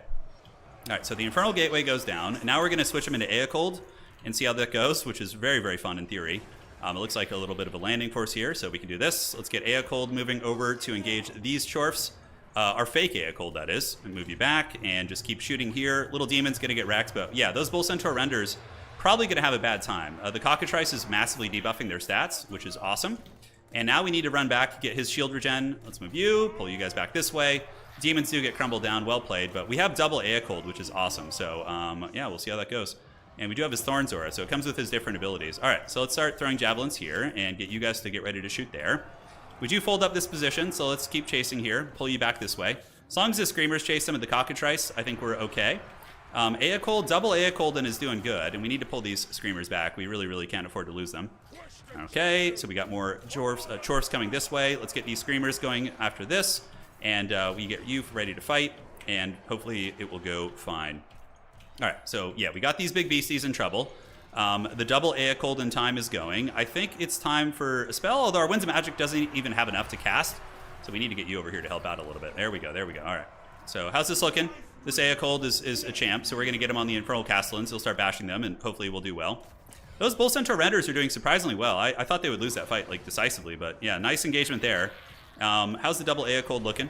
It's looking all right. This Aecold is going to show this Infernal Castellan who's boss eventually, and the Cockatrice, is it going to win on the side? We really need to win this fight. Like, if those Bull Centaurs end up winning it, we're going to be in some trouble. 100%. All right. So Screamers, let's get you back. And Aecolds, or the, not Aecold, but the other guy, whatever the hell his name is, Changeling. Okay, he's attacking again, so let's keep going after you with the Screamers. Keep focus firing this Sorcerer Prophet here. Our other Aecold is off in the Shadow Realm, and I don't know how well the double Aecold build is working. It seems like it's having some problems. Although we might be able to win by cheesing his Lord, maybe. If his Lord gets cheesed, then we can potentially win this. So the Cockatrice not able to get the break there. It's unfortunate. Let's get our Aecold back this way. Let's get the big beastie away. So let's get him away. Screamers can come and support over there. Get you away from this engagement. And yeah, now we have the double Aecold in time. So we need to get the Aecolds together. Have them, you know, hang out in each other's company. Do a little bit of Tzeentch trolling. Nice, we get the break. So chase those guys off. That's big. And then the Cockatrice's shields will regenerate too, which is massive. Absolutely massive. All right, so Aecold's champing it here. I mean, the Changeling. And these guys are running. Let's go ahead and dive here on these. And then we can turn around and fight, which is going to be pretty brutal. Like, with the Screamer support, they should win that. All right, let's go here. Come on, come on. There you go. All right. So let's get the Cockatrice coming over here to help out. If we can get rid of the Bull Centaurs, that's going to be big. And we have the double Aecold, baby. I could change back into Changeling form, but he's a little bit too close by. Oh, dude, he's not going to expect this. Okay, he's flying that way. Ready for this? Oh, I love it so much. The Changeling schemes, dude. The Changeling schemes. Okay, is he going back into his form now? He is, but oh, his spells are on a massive cooldown. That sucks. That's really shitty. All right, so let's keep kiting this way. And do this, get back. We have these other Screamers. Let's pull them over this way to help out. And the Cockatrice needs to get up in our way. Pull you back. And so we're back into Changeling form now, but it puts his spells on cooldown, which is just stupid. It makes it really, really inefficient. And cool. So the Cockatrice can fight his Lord 100%. And then we just start throwing javelins at this bad boy. Let's get these Screamers over here. And these Screamers can go after him. Oh, did we hit with the javelin? We did. Nice. So his Lord is like almost dead, basically. All right. So let's keep hunting with the dreaded Cockatrice. Let's get you running this way. These bad boys are just going to grind it out in the blob. And now we can just chase him off. I think he just bunted my my dudes there. All right, so we chase his Lord off. We need to get this big thing away. If I lose this, I could lose the game. If it survives, though, I can do some nasty kiting and, you know, other things like that. So, yeah, here we go. All right, run through the trees. Aecold squad has done good, so we're going to come over here and butcher these. And we can always turn back into Aecold if need be. All right, come on, guys, come on. Let's get it. And the Cockatrice, keeps getting... Man, the fact that he got his Lord back is really bad. He might be able to stabilize that, which would be super unfortunate. Okay, so we have a Infernal Gateway, so let's cast that there, see if he's paying attention. He probably isn't, and because I suspect he's trying to get his Lord back. Cockatrice needs to come in and get the route on this bad boy. All right, so now we can use this army ability. Hopefully it'll actually get him. And we do get the Infernal Gateway on a healthy unit of Chorfs there, which is awesome. Okay, so hopefully that goes off, and we'll keep kiting with you. We just keep kiting here. The Infernal Gateway eviscerates those units. So now we need to go back into Aecold form. And yeah, we need to just keep running with these. Okay, he's almost dead. He's at 3 HP right now, which is pretty savage. So let's get these Screamers to turn around and throw the Javelin. Okay, he's broken now. He's got no HP left whatsoever. Changeling is doing good. And yeah, 2 Aecolds in land battle is pretty good, right? Like, I'm kind of like, yeah, maybe there's a little something there. All right, we took down the Beast. But we do have the Infernal Castellans to deal with, but, like, they should get smashed by double Aecolds. So I'm like, yeah, dude, let's go. All right, so Screamers, let's get him back. And now we got Aecold in time. It's the best part of the movie when they said it was Aecold in time. So we need to get our Cockatrice over here to, like, chase some shit down. Get these Screamers back, and we have Aecold moving in. These are just Hobo Goblins, so we can probably Terror out them, actually. So let's, like, do a rear charge on them and just try and break their leadership. We got to watch out for the Castellans, because they're gonna put some hurt on us. So let's have these guys go over here and chase these guys off. Good. Cockatrice can just sit AFK in the bushes. Meanwhile, the Aecold Goon Squad is gonna keep doing its thing, right? Okay, so we got the Bull Centaurs coming back, which is a shame. Yeah, I thought they routed for good. The 2 Castellans are shooting my flyers here. I do have enough magic to do another one. Aecold is nowhere near his healing cap. We have our bird in the bushes regenerating shields. And yeah, these Chaos Dwarfs here are getting bashed. Thankfully, we were able to get the Screamers away. And yeah, this is why the classic land battle, just unkillable single entities. Just being horrifically obnoxious.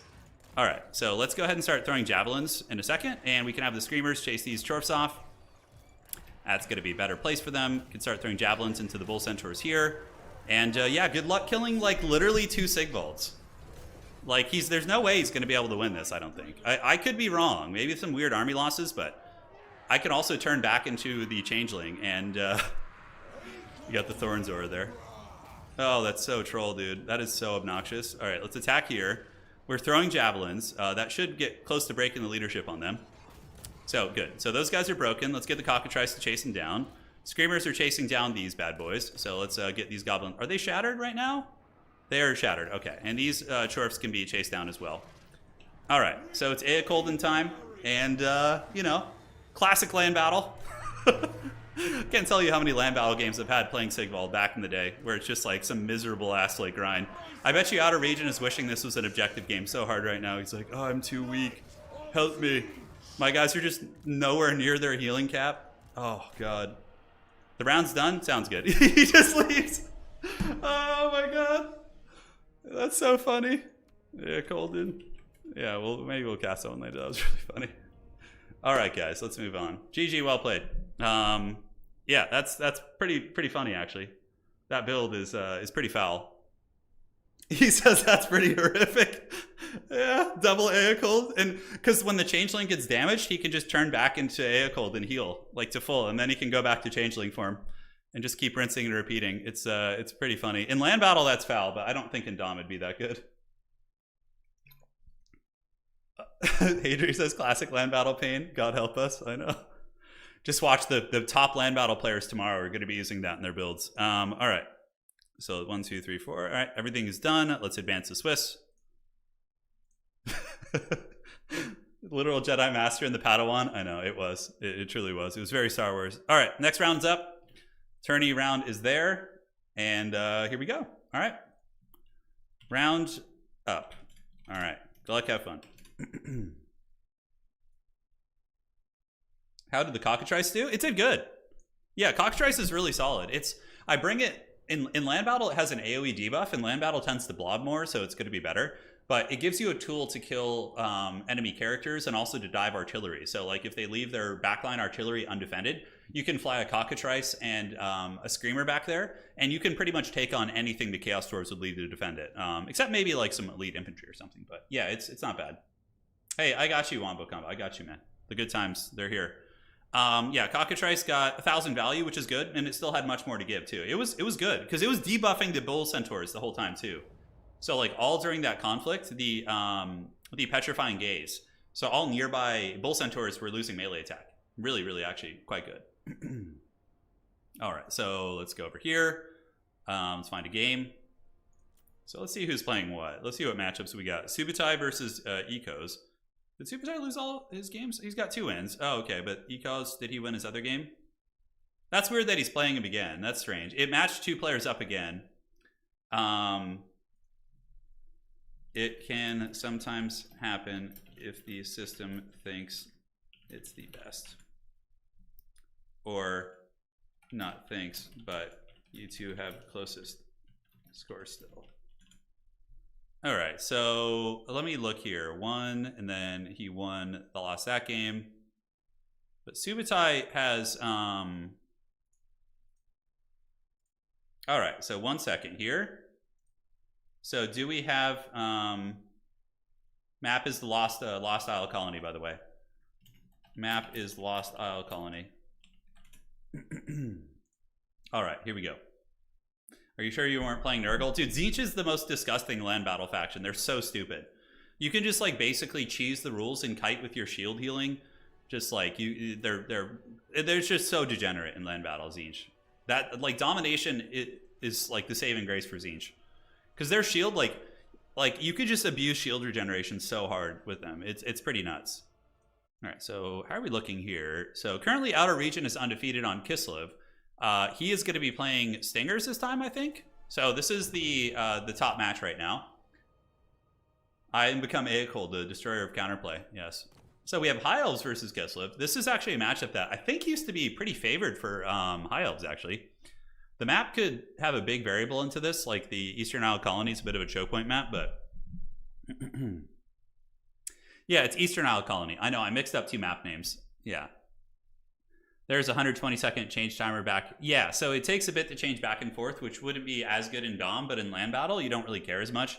Dude, because you could just have 2 Eocolds sitting there, like rubbing their sausages together and, you know, doing their thing. Yeah, it's pretty hilarious. I mean, Eocold is a super crazy strong character. Here we go, baby. It's Eastern Isle Colony is the map for anybody playing. Yeah. So we'll have our top 4 after this. Eastern Isle.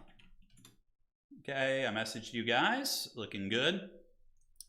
And here we are, baby. Let's go. It is Kislev versus the High Elves on Eastern Isle Colony. Undefeated. Both players here, Housecat as well as Outerregion, are undefeated tonight. Both have a record of 3-0. So both players are basically guaranteed to go to the semifinals, but this will be determining, who's really, really guaranteed. So should be good. Thanks for casting these Dark Times of Warhammer 3. Yeah, no, we're in a bit of a haggard timeline of Warhammer, but it's still fun to play every now and then. Get in there, get some sweaty tournament matches. You know, it's always, the setting is so good. The characters are so fun. You know, there's a lot. And as much as we give CA crap for a bunch of terrible shit like the pricing of their DLCs and the bugs and just tons of issues, they did design a really cool looking game. So you gotta give props to that. All right. Oh yeah. This looks good to me. Excuse me. I like this one a lot. Yeah. So it looks like you changed the map up. Yeah, it's a little bit less choke point. These ones are closer together. Very cool. I like this map. So this, by the way, Bob, this is one of my favorite maps. I love this map. I always find a way to squeeze it into my tourneys.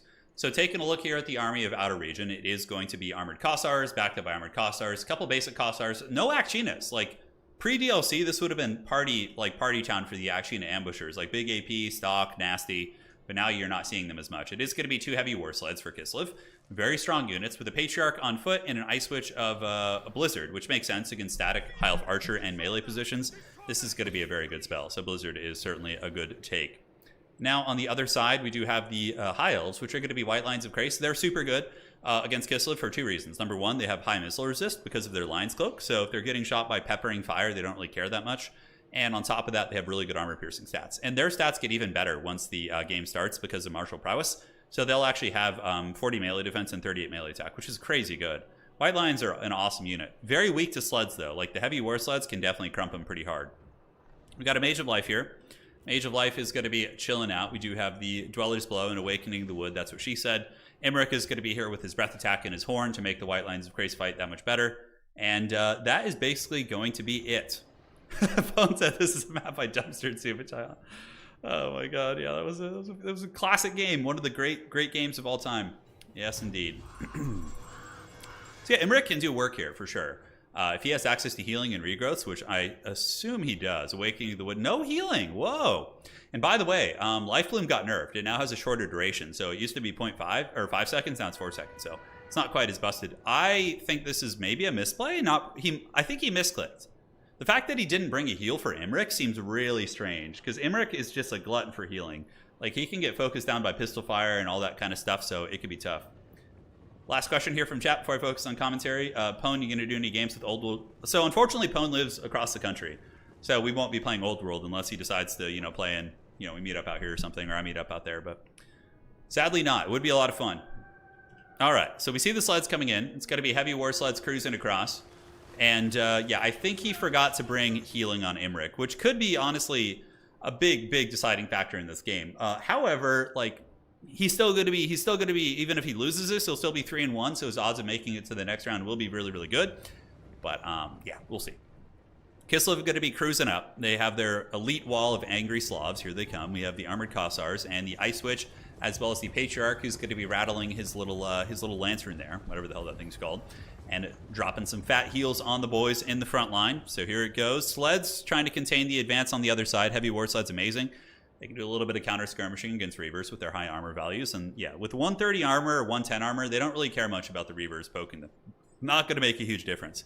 Now, Emmerich will probably fly over this little, like, kind of a statue right here. I assume he's going to fly up and then do, like, a breath attack down this way. Try and nail some of the Kislevites from the side, maybe draw a little bit of shooting. A lot of flying monsters like to use this terrain to fly over because, excuse me, oh god, not the dreaded hiccups. It makes them a bit of a hard target for sure. Yeah, Dragonhorn is still map wide. That didn't get nerfed. It is going to be hitting everybody. So some of the map wide stuff got nerfed, some of it didn't. But yeah, Emmerich is pretty good. He's not messing about. So Objective 1 and Objective 3 in the back are going to be taken. We do see the Kossars with spears sitting, and they're a very excellent counter-skirmishing tool, so they can obviously shoot at the skirmish cavalry, and then if somebody comes in to try and push them, they have spears. T-Rex push-ups! Summon the Electro Bears! God damn, dude. That's 100 Australian bucks, is it? I think, I'm not sure. Thank you, man. Thank you so much. That is mega generous. And again, you didn't have to do that, but I really, really appreciate it. And I hope that's no financial burden to you, brother. Thank you, T-Rex. We're going to keep this good old Warhammer tournament going for you. It's going to be a good time. Sleds cruising for a bruising, heading across. A lot of vulnerabilities here. The Warlines of Krace are actually pretty good at stopping sleds. They're high mass and also monstrous, so they don't get wrecked by the bonus versus infantry of the heavy war sleds. So I do like that mix in. And it looks like there's going to be some witchcraft going down. Is that a net? Wait, is it double caster? Oh, wait, is this going to be a net dwellers combo? What the hell is this? So he nets the heavy war sleds. And what's the follow-up, though? Like, he nets them, which is cute. It sends a message. It's going to be lasting. Yeah, Aussie dollar reduce. Thank you, man. Thank you, T-Rex. But what is the point of that net? I mean, they're free from the net. That breath attack, it could have been good as well, but it was just the timing was a little bit off there from Stingers for sure. So he's got double caster. He has a net caster and then 2 very expensive spells from that Mage of Life. Anyways, the Heil is going to be moving in. So the White Lines of Krace getting ready to do battle. Emmerich is up in the sky, eating a lot of firepower. And without heals, he could be in some danger. Like, he's already down to 7,000 HP. Kislev is one of the better shooting factions in the game. And if we saw, like, actually an ambusher, the Pack Trap Lord come in and really, really just butter his bread with, like, a Pack Trap, he could potentially die still. And he would have a bad time. Maybe he didn't have the mana. I think there was, like, the intent there was a combo. But Emmerich just absorbs so much shooting. That's got to feel bad. Silverhelm's being called in. And the White Lions will be favored in their frontline fighting. They will beat Kossars head-to-head. But even still, Emmerich getting pounded like this with no regrowth has got to feel really, really bad. On the other side, no play. So both players just guarding objective 2 and 3. There's not really going to be any funny business going down over there. Meanwhile, now we're going to be seeing the first wave of AoE. That is going to be a blizzard. And you can see the Hiles move forward to try and get away from it. So the blizzard does go down, and is it going to hit them? It is hitting them a little bit, but due to the fact that he scooted forward, it's not as bad. Here we see the heavy war sleds running over the White Lines of Krace, so they get wrecked pretty bad by the saturated focus fire and bear fire of those sleds. Up in the high ground, we do have Emmerich. He's trying to use his breath attacks from high up there to stay out of range. Oh yeah, we forgot about this. We have another premium DLC unit. We have the Things in the Woods. So Things in the Woods are really, really good here. Armor piercing, they can fight Silverhelms, they can fight the Elven Infantry, and overall I think Outerregion is kind of taking over this game. There's a very high likelihood of these two rematching later on, and now there is going to be a Dweller's Blow, which was a good cast. Would have been slightly better if the cast had been like right, let me show you guys, like right here, because it would have gotten both units and done a lot of damage. But Emmerich does move in with his White Lines and helps to take down some of the infantry troopers in the front line, but the other side looks like it's going to be a break. Kislev has a metric ton of AoE healing here between the Patriarch and all these like high DPS units like Things in the Woods and heavy war sleds. It looks like they're going to have a bad time. Elves thinking about playing the other side though.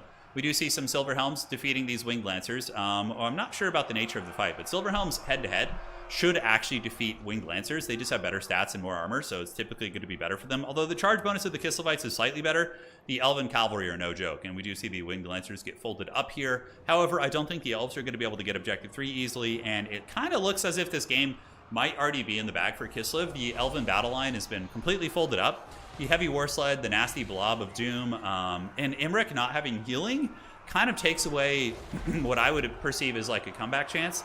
Because if Emmerich, for example, had been very healthy here, healed up, got 2 regrowths, there would be a chance he could like bring the momentum back. He's a really hard carry character, and he's only gotten about 700 value so far. A lot of hybrid shooting at him, so we do see the Kossars ripping shots.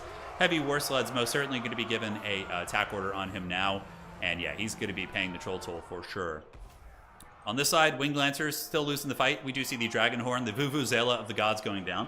Going to be giving the Silverhelms a nice little stat buff, putting him up to 60 melee attack for a short period of time. Winged Lancers for sure going to fall, but the Kislevites, if they're good at one thing, it's holding.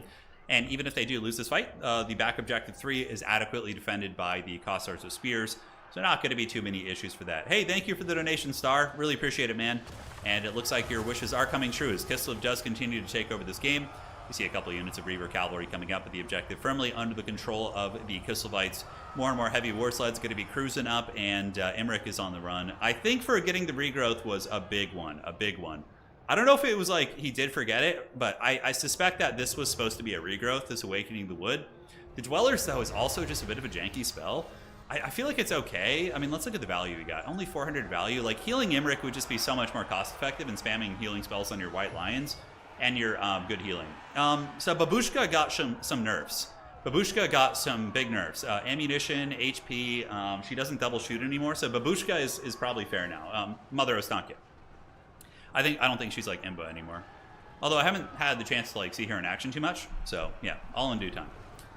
So on the battle line, the elves are moving up, but Silverhelm's kind of trickling their way in. The dreaded elf Reaganomics. We do see those units moving up, and the trickle-down theory is not going to be working here.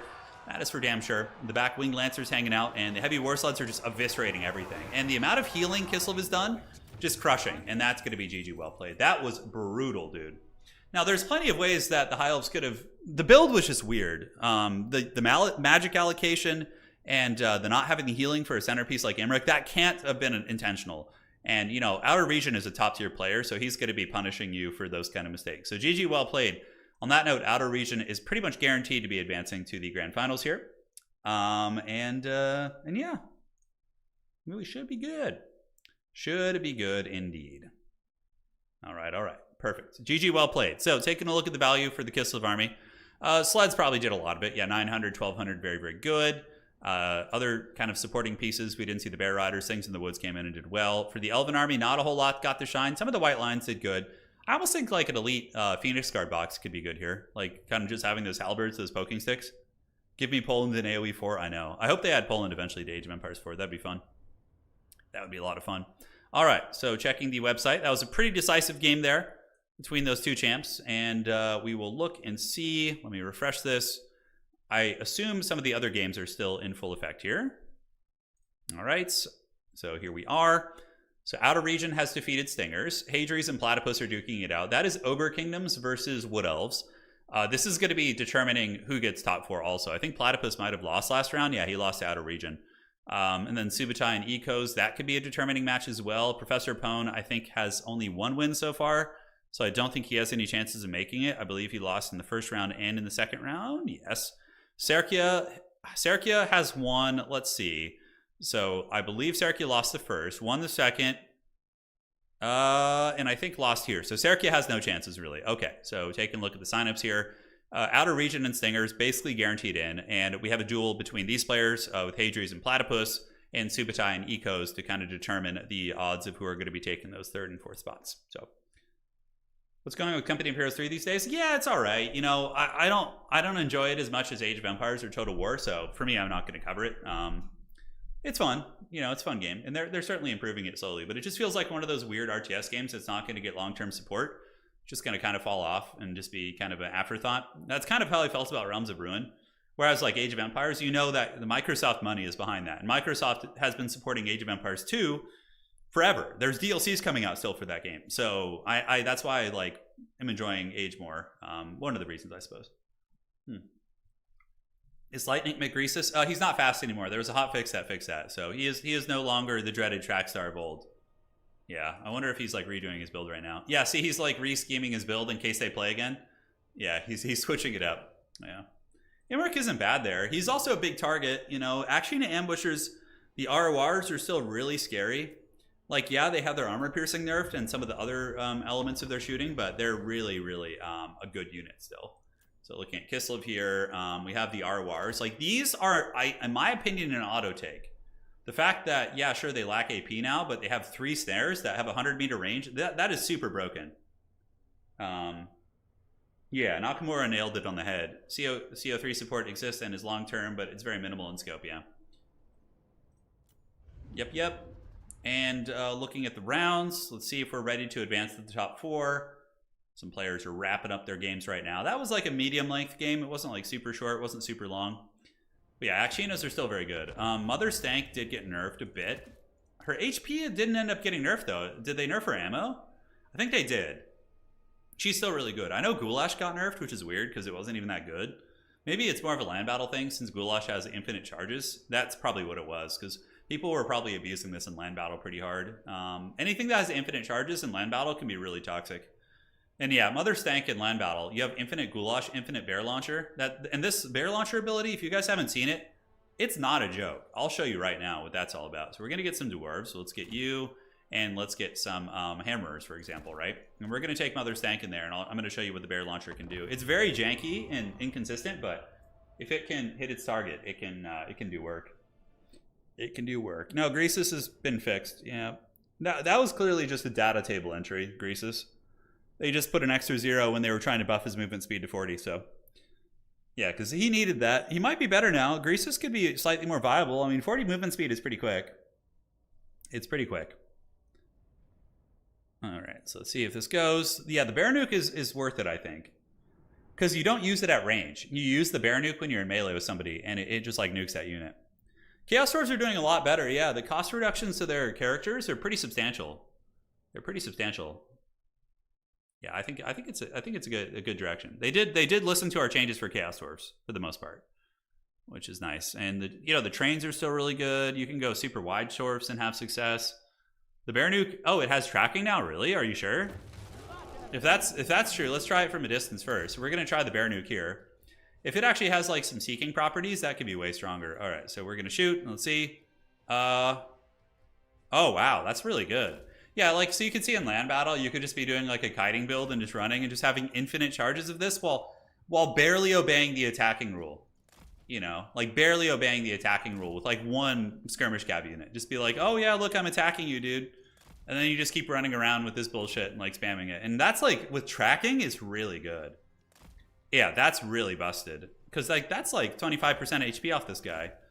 Okay, so Stank might even be better now that they like added tracking to this. Okay, that shot wasn't quite as good. It looks like she's doing her thing. So you do a Flock of Doom. The second shot wasn't as strong. Yeah, she still gets bashed up by those units. Only 40 armor will certainly hurt. Let's drop a little bit of this. Some Goulash.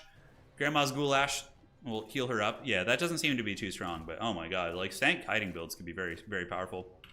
Overall, you guys get the idea. I don't need to waste your time. You get it. Yeah, you can use that Baron melee too to relative efficiency. Just kind of like sit there and drop some shots. Horse Imric, yeah, Horse Imric could be okay with his Vuvuzela. Bit of a cheaper target. So Serkia has won 2 games. Subutai competing for a spot in the top 4. Hadries and Platy as well, both at 2. So Subutai likely will earn a spot with his Chaos Dwarves. So right now, the guaranteed factions we have in here are, we have Outerregion on Kislev. We have Stingers on High Elves. Pretty cool to see High Elves doing well in single faction. Hadries and Platy, Ogres and Wood Elves. And then Subutai on Chorfs probably will likely get there. Here's the win rates right now. You can see Kislev doing really well. But they got nerfed too. This is way too early to tell, but I still suspect Kislev will be a 60% win rate faction. They're very good. Ogre Kingdoms are climbing up, 6 and 5. Warriors of Chaos, I don't know why they're always lower. I feel like they're very good, but maybe it's just because high-level players aren't playing them in droves. I don't know. Yeah, it's a strange phenomenon. It does magic damage, so the hammers are blocking a lot of that. That's true, yeah. The dwarves are going to be more durable. Yeah. Mother of Sankey seems more fair for normal battles, but abusable in ladder and land battles. Yeah, ladder is just... That would be like one of my #1 wish list items to get a good ladder. Because like, I've seen what a healthy ladder can do for a game, like in Age of Empires. And let me show you what this looks like. Have you seen the ranked leaderboards? This game's been out for years, and the ranked leaderboards are just like a buggy mess. You have Felcon here, who doesn't even play the game anymore, with 32,000 points. Like, these are all bugged scores. There's people with 0 wins. Look at this shit. You got 2 wins here. You got the #1 player does have a lot of games, but like none of these, like this doesn't. It's just all buggy, all buggy. Like the top 101 players are all bugged out. It's not even like palpable. It's so stupid. And I think they don't have separate leaderboards for Dom. I don't think they have separate leaderboards for Dom and land battle, so they just like mash them together. It's a completely different game mode, you know what I'm saying? It's just like little haggard things like that. Jordan says, I tank the Warriors of Chaos win rate. That's good. You need to do that, because when I play them, people will underestimate them. Hopefully they'll be like, oh, Warriors of Chaos, you know? Yeah, those are all bugged. Yeah. All right, but it's okay. You know, we have a proper leaderboard on Old Total Tavern. We're doing it for the people. Let's take a look at what that looks like right now. All right, so heading on over. Should be loading in a second.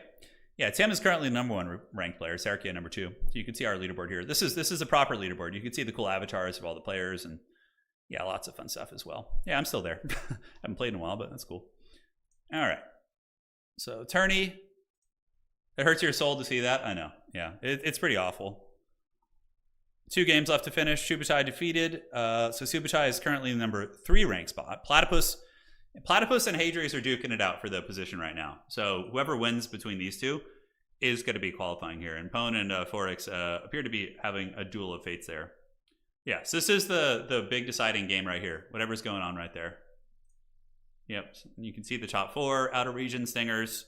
Subai is pretty much guaranteed a spot. So we actually have 4 different factions. We have High Elves, Kislev, Chaos Dwarves, and yeah, we'll find out what it's going to be in a second. Either Wood Elf or Ogre Kingdom. I'm sure that's a very sweaty match between Hadries and Platy. That's got to be very sweaty. Very sweaty indeed. Thing is, the community is small enough that single player maining a faction can massively affect win rate. Exactly, RK. Eventually, it was pretty accurate though. After like a couple of months of grinding tournaments, when we were very active, it was very, I would say it was accurate at that point. But yes, early on, it's tough. I don't want to fight Wood Elves again. Why not, Outer? Didn't you win? Wasn't it decisive? Don't you want to take your proven victory and finish the job? I'm going to cast 1 semifinal game. Yeah. We usually cast 1, and then we do the grand finals after that. That's the plan. Yeah, we're going to have a fun week of streams. We're probably going to have some Dune action, some Age of Empires, some Total War this week. It's going to be fun. I want to organize a faction war. It's been a while since I've done that for this game, so I want to get back to old Total War faction war. I don't know if I want to do it land battle or dom. It's really hard. You know, it's tricky with how many factions there are. Like, I can't do it in 1 day anymore. It'd have to be like a 2-day thing. It's tricky to get people to commit to 2 days too. You know, it's like wrangling cats. You know, in other games, there's big enough prize pools that they're willing to sacrifice 2 days, but here it's like, you know, it's a tricky hobbit for sure. Why does yeah, Greece is shockingly fast. He was. Not anymore. He ain't. His wheels have been, his brakes have been checked. He's slow now. Although 40 speed is actually arguably kind of quick. Platypus has won, so we got Wood Elves in the semis. I just need to wait for Pone and Forex to finish their game. They could affect tiebreakers somehow, I think. No, it's actually impossible. So yeah, we will advance to the top 4. I don't think there's any way it could change. Forex has 1 win, Pone has 1 win. So I don't think there's any way it could matter. Volume seems low. Maybe it's because the mic's a little bit far away from my face. Let me check. Sometimes my microphone just like gets possessed by ghosts and randomly turns its volume down. I don't know. I've heard some talk about Gorgers being decent. Some people were talking about how they're better. No, mic levels look normal. Everything looks fine. Should be fine. All right, so let's go ahead and fire up the semis. I think we're about ready. Just need to wait and see what old Pone Dog's going to be doing. Is he going to do it? Do it. Do it. No, he's still battling Forex. We have the Skaven Duel of Fates. Yeah, Wood Elves are always stressful to play against, though. Unless you're playing like a heavily armored Cav faction. In which case, I feel pretty comfortable. Like Empire, Kislev, Wood Elf... Empire, Kislev especially, because Kislev armor checks them so hard. Like, Kislev has armor everywhere in, like, shooting on their armor. Whereas the Empire is easier for Wood Elves, because Wood Elves can actually win the infantry fight against Empire. They can, like, you know, the Tree Spirits and can crush the State Troopers and whatnot. But Empire does have access to grenade launchers and different things like that. So they're both, you know, got their ins and outs. Hadri's used Gorgers against me and wrecked. I'm excited to actually try some Gorgers now. Now that Ogres aren't, like, as oppressive, it should be fun. All right. Advance to top 4. So we're going to be casting a top 4 match here. So let's go ahead and do this. This tournament can be finalized here. All right. So that looks good. Let's do that. Shout out to our web developer, Paul, for making a robust website. It's been working great for Age of Empires 2. And now we got our brackets. All right. So it's going to be Subai versus Outerregion. Oh, Chaos Dwarfs versus Kislev. Give me that matchup. And then Platypus versus Stingers. So we have a, let me show you guys what this is going to look like. So we have Kislev versus Chaos Dwarves, and then we have High Elves versus Wood Elves on the other side. That's interesting. So we're going to cast the Chaos Dwarf game. I want to see how new Chaos Dwarves can perform against, you know, very strong Kislev. So, all right. So let me go ahead and tag the players. We have, it's going to be Platypus versus Stingers, and then Subai versus, he was playing against Outerregion. I will cast Subai Outerregion game. Well, like, have fun. All right, so those bad boys going to get the lobby all set, and let's see how it goes. Let's see how it goes. The mic is fine. Glad to hear it, man. Yeah, I'm talking a little bit quietly today. I'm a little worn out. It's all good, though. All right, so what's going on in here? Is this one of the lobbies for the grand finals? Yeah, I'd be curious how the old ogres go. So we have Outerregion and Subai here on the Glade of the Everqueen. This is going to be a sweaty one. There'll be some pools of sweat. By the way, if you guys are enjoying the tournament, I know it's been a while, my apologies, but we're going to, even if Total War isn't as frequent on the channel, it still will be there. If there's ever a time where I'm not going to cover Total War anymore, like way down the road, I'll let you guys know. But it will continue to be around, even if it's a little bit secondary until, again, when Thrones of Decay comes out, we're going to hit it hard again. That'll be fun. Empire Dwarves, getting all sorts of good stuff like that. So do drop a like if you're enjoying, helps out a lot. There's a community map pack for Turin tournaments. Yes, because the CA maps suck. I'm currently trying to get them to add some of our community maps, and there has been discussions. So I don't know about the progress on their end, but we have sent them the map files for a lot of maps. So there's a chance some of them might get added to the game. There is a chance. Gorgers are good if they don't get shot by low tier missiles. Yeah, exactly. Yeah, like Gorgers, if they can sit on top of like armored infantry and not get shot, like, yeah, they're gonna feast, dude. They're gonna feast absolutely hard. So what do Chowie do here? I have always felt Kislev has been very dominant in this matchup, but Chowie are cheaper now and can field a better infantry core, so maybe Chowie can do good stuff. Magma cannons are the same as they were before. Death Reeks are just going to be better. I think Subai needs to go wide with a ton of infantry and not go for cannons, because Little Grom for Kislev will heavily outtrade the Chaos Dwarf artillery, in my opinion, because it has more range than Death Reeks by a lot, so it's going to be able to get a couple shots off and micro away. So overall, I think for Chowie, you go wide and maybe bring some trains would be what I would do. So maybe go like wide Chowie with a Foot Lord with a good Lord of Magic, and then bring maybe 2 Skullcrackers and maybe like a Demonsmith character just to heal the trains. That could be really good against like small arms fire.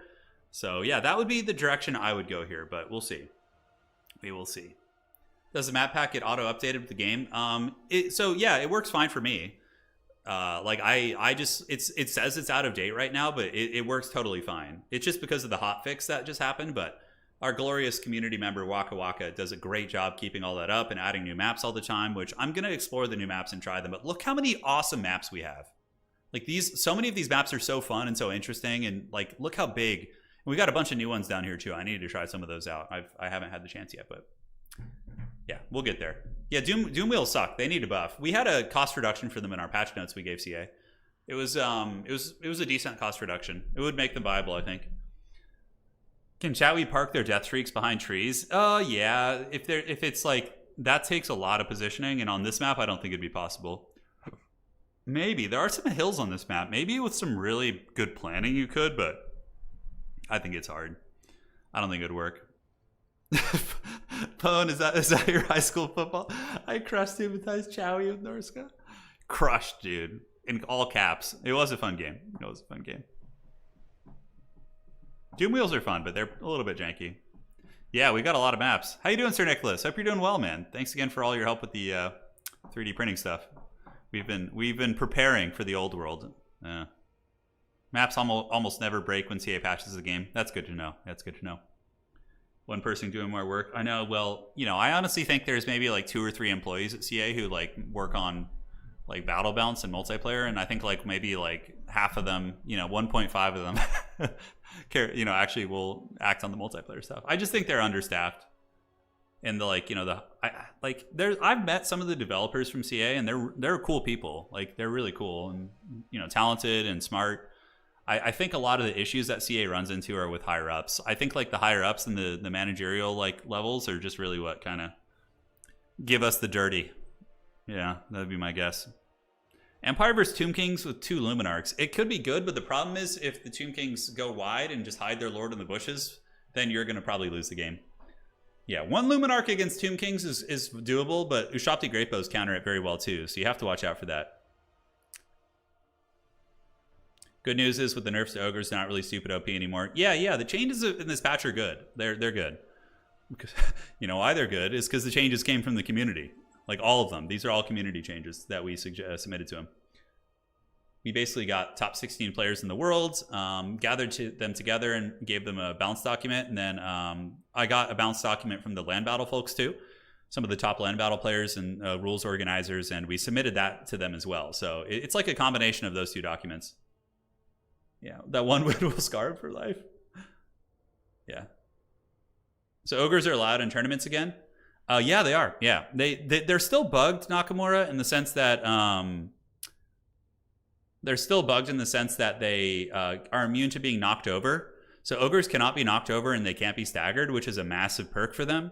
But on that same coin, they were also massively undercosted. So they got cost increases to a lot of their really OP units, and now it's much better. It's much, much better now. All right. So, ladies and gentlemen, let's get it. Let's have some fun. And it's going to be Kislev versus the Chowie. And we do have Little Grom versus Death Freak. I feel like this is going to favor Little Grom pretty hard. And I know Subai is a big enjoyer of the Infernal Ironsworn. Those are like his favorite units. He loves those things. They're durable and one of the better elite units in the game. Yeah, Nakamura, there was like so the issue with the ogres is when they first were implemented, you know this, right? Ogres have an issue that their standing up animation was like literally 15 seconds long, or like super, super long. But yeah, so like as a band-aid to that, they just made it so ogres couldn't be knocked over. I don't know if like you were still there when that was happening, but yeah. So currently they can't be knocked down. Yeah, which is pretty wild. Like even if you shoot an ogre with a cannon, it's just going to eat it in its face and keep running at you. Yeah, it's nasty. All right, guys, so Little Grom. Little Grom is top tier against Chaos Dwarves. It can shoot any number of their high-value infantry if you want to, and it also, with good positioning and good micro, can hard counter their artillery, which is great. Armored Kossars, you know, rank and file of Kislev, you don't really have too many choices. I think the shielded variant is better than the armor piercing variant, just to be able to be more durable and stay in the fight. Because you can get your armor piercing from your sleds and your other pieces like things in the woods. So we got 2 heavy war sleds, Patriarch, and an Ice Witch. Very standard build. It seems like Outerregion has been using mostly the same builds throughout the night as well. Yeah, it's true, Pone, it's true. That was the most... I'm scarred from that game for life, dude. So looking at Subai, it's going to be taking advantage of the cost reduction that the Dowie Tsar have gotten. So the Chaos Dwarves are going to be a lot cheaper. There are hordes of them. And Goblin Laborers in the front, Death Freak Rocket Launcher. Maybe if it's like right here, it can kind of hide from Little Grom and still shoot. Or like, I think one of the best bets would be to park it here and shoot that way and just kind of like stay out of line of sight. That's going to require some micro for sure, but it could be very, very good indeed. And yeah, the Lord is going to be a Sorcerer of Metal, which is a good choice. Searing Doom spam is really good. And also using Plague of Rust situationally can be useful to take down like heavy war sleds and all those kind of units like that. So yeah, that is it. That is it, ladies and gentlemen. Shouldn't be frozen. Maybe you refresh the stream and it should be okay. Hopefully it will be okay. And now the battle is on, ladies and gentlemen. The Kislevites going to be emerging from the tree line. They have their sleds moving out, getting ready to run over some of the Chowie. They have been running over everybody today. The winner of this game will be advancing on to the grand finals, obviously. So that is going to be something. Who you guys rooting for in chat? You want Outerregion? Your boy Subai? Who are you pulling for? Let us know where your allegiances lie. So the army's moving up. We do see ye old armored Kossars heading up, as well as the Patriarch and a bunch of these armored Kossars on this side. And for Subai, he's going to be cackling in the tree line here. So here they are. He does have the Infernal Ironsworn, and he's going to be kind of hiding from the Little Grom and from some of the magic. Subai has to be really careful that his Infernal Ironsworn don't get caught in blizzards. If they get caught in a blizzard and ran over by heavy war sleds, he's basically going to lose the game. It's going to be really, really bad for him. I would say that overall, if I'm looking at both builds, I think Kislev is going to be slightly favored here. But Subai does know to keep his Death Freak Rocket Launcher really far back. See, this is a good play. He's hiding it kind of behind the trees. And he does land a Death Freak shot pretty squarely on that heavy war sled. And now Little Grom has moved up, though. And Little Grom has trained its sights on the Death Freak Rocket Launcher. And it's potentially going to get pounded. Very lucky that that missed there. It does a lot of damage. It does a lot of damage indeed. So let's move the Death Freak maybe over here if you're playing old Subai here. Now, over on the objectives, Kislev's going to be taking the initial initiative here. Winged Lancers cruising up, going to be doing some scouting in the trees. Even though this is not a traditional RTS, scouting is still important if your opponent's hiding in the bushes. You want to find things out. More of a Dom thing. In old land battle, usually I think there's rules against like hiding in the trees and different things like that. The player made rules. Sleds on their way. Death Freak Rocket Launcher, look at that. Subai with the dreaded positioning. And is Death Freak Rocket Launcher actually out-trading the Little Grom? Because he's kind of like using this hill and this tree. I think he's like microing behind it. But overall, the Death Freak Rocket Launcher is winning that fight. Little Grom needs to micro back. It has way more range. Actually, not that much. Yeah, it's only 30 more range, but the Deathstreak rocket launcher I think used to have lower range, but they did buff it. Now on the side point, we do see the Chowie moving out. No Searing Dooms in play yet. Infernal Ironsworn getting ready to drop some blasting charges. Probably what the Chowie Czar need is some mass here, so probably some Bull Centaur renders, because these heavy war sleds are just going to give the dirty to these units. It's going to be an absolute disaster. So Searing Doom going down, not a bad cast, but this is where Gotham's Reckoning is going to be coming here. Whoa, what the hell happened to these guys? Plague of Rust with some witchcraft? Was that a... How the hell did they get so beat up? I missed something there, man. I don't know what the hell I missed, but it was something. So this is a really rough start for Subai. We immediately see his elite Infernal Ironsworn getting caught in a blizzard. The other one's getting run over by heavy war sleds. Pretty much everything about this like side engagement for the Chaos Dwarves is an absolute disaster. It's going very, very bad. Oh my god, 1,300 gold gone in one cast. Talk about nasty, nasty, nasty. So double Deathstreak rocket launchers are online. We do have one hiding back here and the other one behind the trees. And it is trading okay into Little Grom. It seems like the duels are going well. Both players kind of microing back and forth, but I can't help but think this engagement lost Subai the, yeah, it was Plague of Rust and Blasting Charges. Thank you, Pone. You got the Eye of the Tiger over there. You caught it. But I can't help but think this game is already massively in the favor of Outerregion. That, like, moving those elite infantry unsupported without any mass into the sleds and into the magic is brutal. And he didn't dodge the Blizzard either. Blizzard is a dodgeable spell. And now we see the Sorcerer Prophet getting absolutely gooned here, so I think that we are going to be seeing Outerregion winning this game. I know it might be a little bit early to call, but I don't see much Subai can do unless like Outerregion really blunders.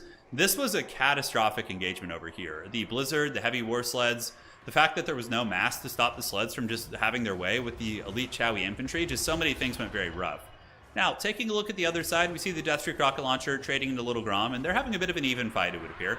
Both sides certainly giving each other the old biz, but it looks like the Deathstreak rocket launcher is losing that fight, so it is going to be turning to run. While objective number 2 is very lightly defended, we see some Infernal Guard Fireglaves coming up, which are a good choice against Kislev. They have halberds against all the big things, so they have like halberds against the things in the woods, and the dervishes, the winged lancers. But man, oh man, it's not going to be a great time. Orc Laborers coming up. They do provide a little bit of cheap armor piercing. And is there any way for Subai to get back in this game?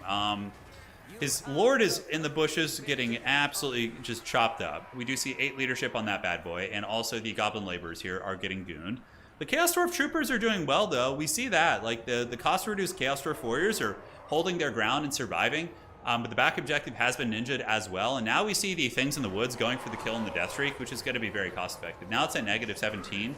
And one of the worst parts about the Deathstreak rocket launcher is the fact that when it's routing, it routes at 17 speed off the battlefield. And you can't unsummon it when it's shattered, when it's broken. And it's just like sits there and it's just like a huge sink that you can't get back into your resummon pool, which feels really bad. Blazing Beards of Basharat coming out. They do okay damage here, but probably not going to be super awesome. It's a bit of a weird call-in. Things in the woods will actually counter them, so I think maybe some Hobgoblin Riders would be a better choice against those, but again, he probably didn't have them available. They're probably busy elsewhere. The other Deathstreak rocket launcher is offline. Value leads about 2,000 right now, but I believe there is a Patriarch providing healing, and heavy war sleds were designed to massacre elite troopers, right? These bears have been one of the best units in the game since the launch of Warhammer 3. Just tanky, they shoot while they're in combat. The bears attack with excellent armor piercing and anti-infantry bonuses, just absolutely foul. And now we're going to see Gotham's Reckoning once again, as the Infernal Ironsworn going to get cooked by this Blizzard, dude. It is going to be just so, so bad. Yeah, so Kislev OP. They're doing very good. Granted, Subai made some colossal blunders. And who knows, Kislev could be one of the stronger factions in the meta. They were last season, and they got nerfed, but the nerfs were to the Akshinas, but yeah. Also, a lot of the factions we saw tonight, I don't think were particularly good against Kislev. Like, Chaos Dwarves got crushed by Kislev last patch, too, in my anecdotal experience. Granted, this game could have been closer. Like, the value difference is basically one big Blizzard on an elite unit, right? So that is something that you need to remember. On the backside, things in the woods do finally get taken apart by Hobo Goblins, which is a good counter to them. Just cheap, poking cab units. Subai's triple cap, though, I wouldn't be surprised to see him surrender soon, because he's going to lose this fight. And you have to remember, guys, the value is 7.6 to 5.4, but the Patriarch is AoE healing this entire blob, so these sleds are getting healed, all the infantry, the Lord. So he's probably up by even more. Even more, for sure. Now on the other side, we see the Hobo Goblins moving out. And you have to remember, Chowie were the worst faction in the game in the last patch, and though they got some buffs, it's not like the buffs were like that insane. So the Chowie could very well still be one of the weaker factions. We'll have to see. We'll have to see. It's very early on in the meta, so people really haven't kind of figured out all of their tricks yet. Akshina's getting nerfed was a big step forward, though. Those things were just nasty. Absolutely nasty. So on the backside, we do see Winged Lancers cruising and running over all those troopers, and that looks like it's going to be game blouses, ladies and gentlemen. Outerregion's back with a vengeance. Outerregion has been ranked like in the top 3 of the world for the past like 2 or 3 seasons. He just took a massive break recently, but now he's back, so clearly, you know, he knows how to play Kislev with the sleds. He's very good with that kind of style of play with the Patriarch and the Ice Witch, and using all those kind of in tandem with one another is very, very nice. So Subai trying to cruise up with some Orc Laborers, the most haggard of melee troopers, but there's no way. Chaos Dwarfs are not a faction that's super good at fighting from behind here, and these Kossars are going to show them what good infantry look like in just a second. So are they even shooting, or they're out of ammo? They're out of ammo, so. The Armored Kossars do have the order, and these Orc Laborers are going to get crushed by these giant middle linebackers. A couple of the Kossars may go down, but you're going to see these Orcs hemorrhaging models. Just getting absolutely butchered. Half their HP gone in a couple seconds. Not a single Kislev has fallen in the initial engagement. And these Orc Laborers are just dropping like flies here. Obviously, 12 melee defense isn't going to go very far for you.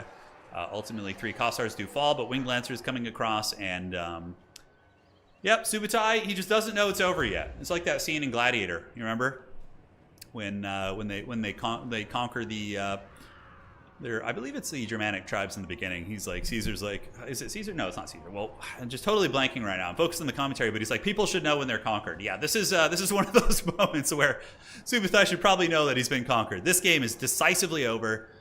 He resummoned his lord, which is very, very haggard, but yeah, man, it's not going to happen. It's not going to happen. Heavy war sleds cruising, Death Tree rocket launchers shooting into the trees, classic. Winged Lancers intercepting reinforcements. Hobgoblin Cutthroats are there, but they're not going to be able to do much. And that is going to be it. Yep, nothing else, guys.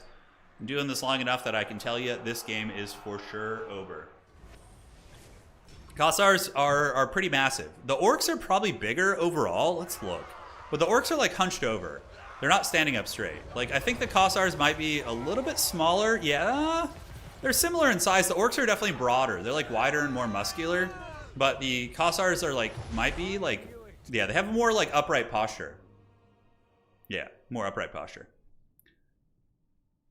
So there we go. No, Maximus doesn't say that line. I'm pretty sure it's Caesar who says it. Yeah.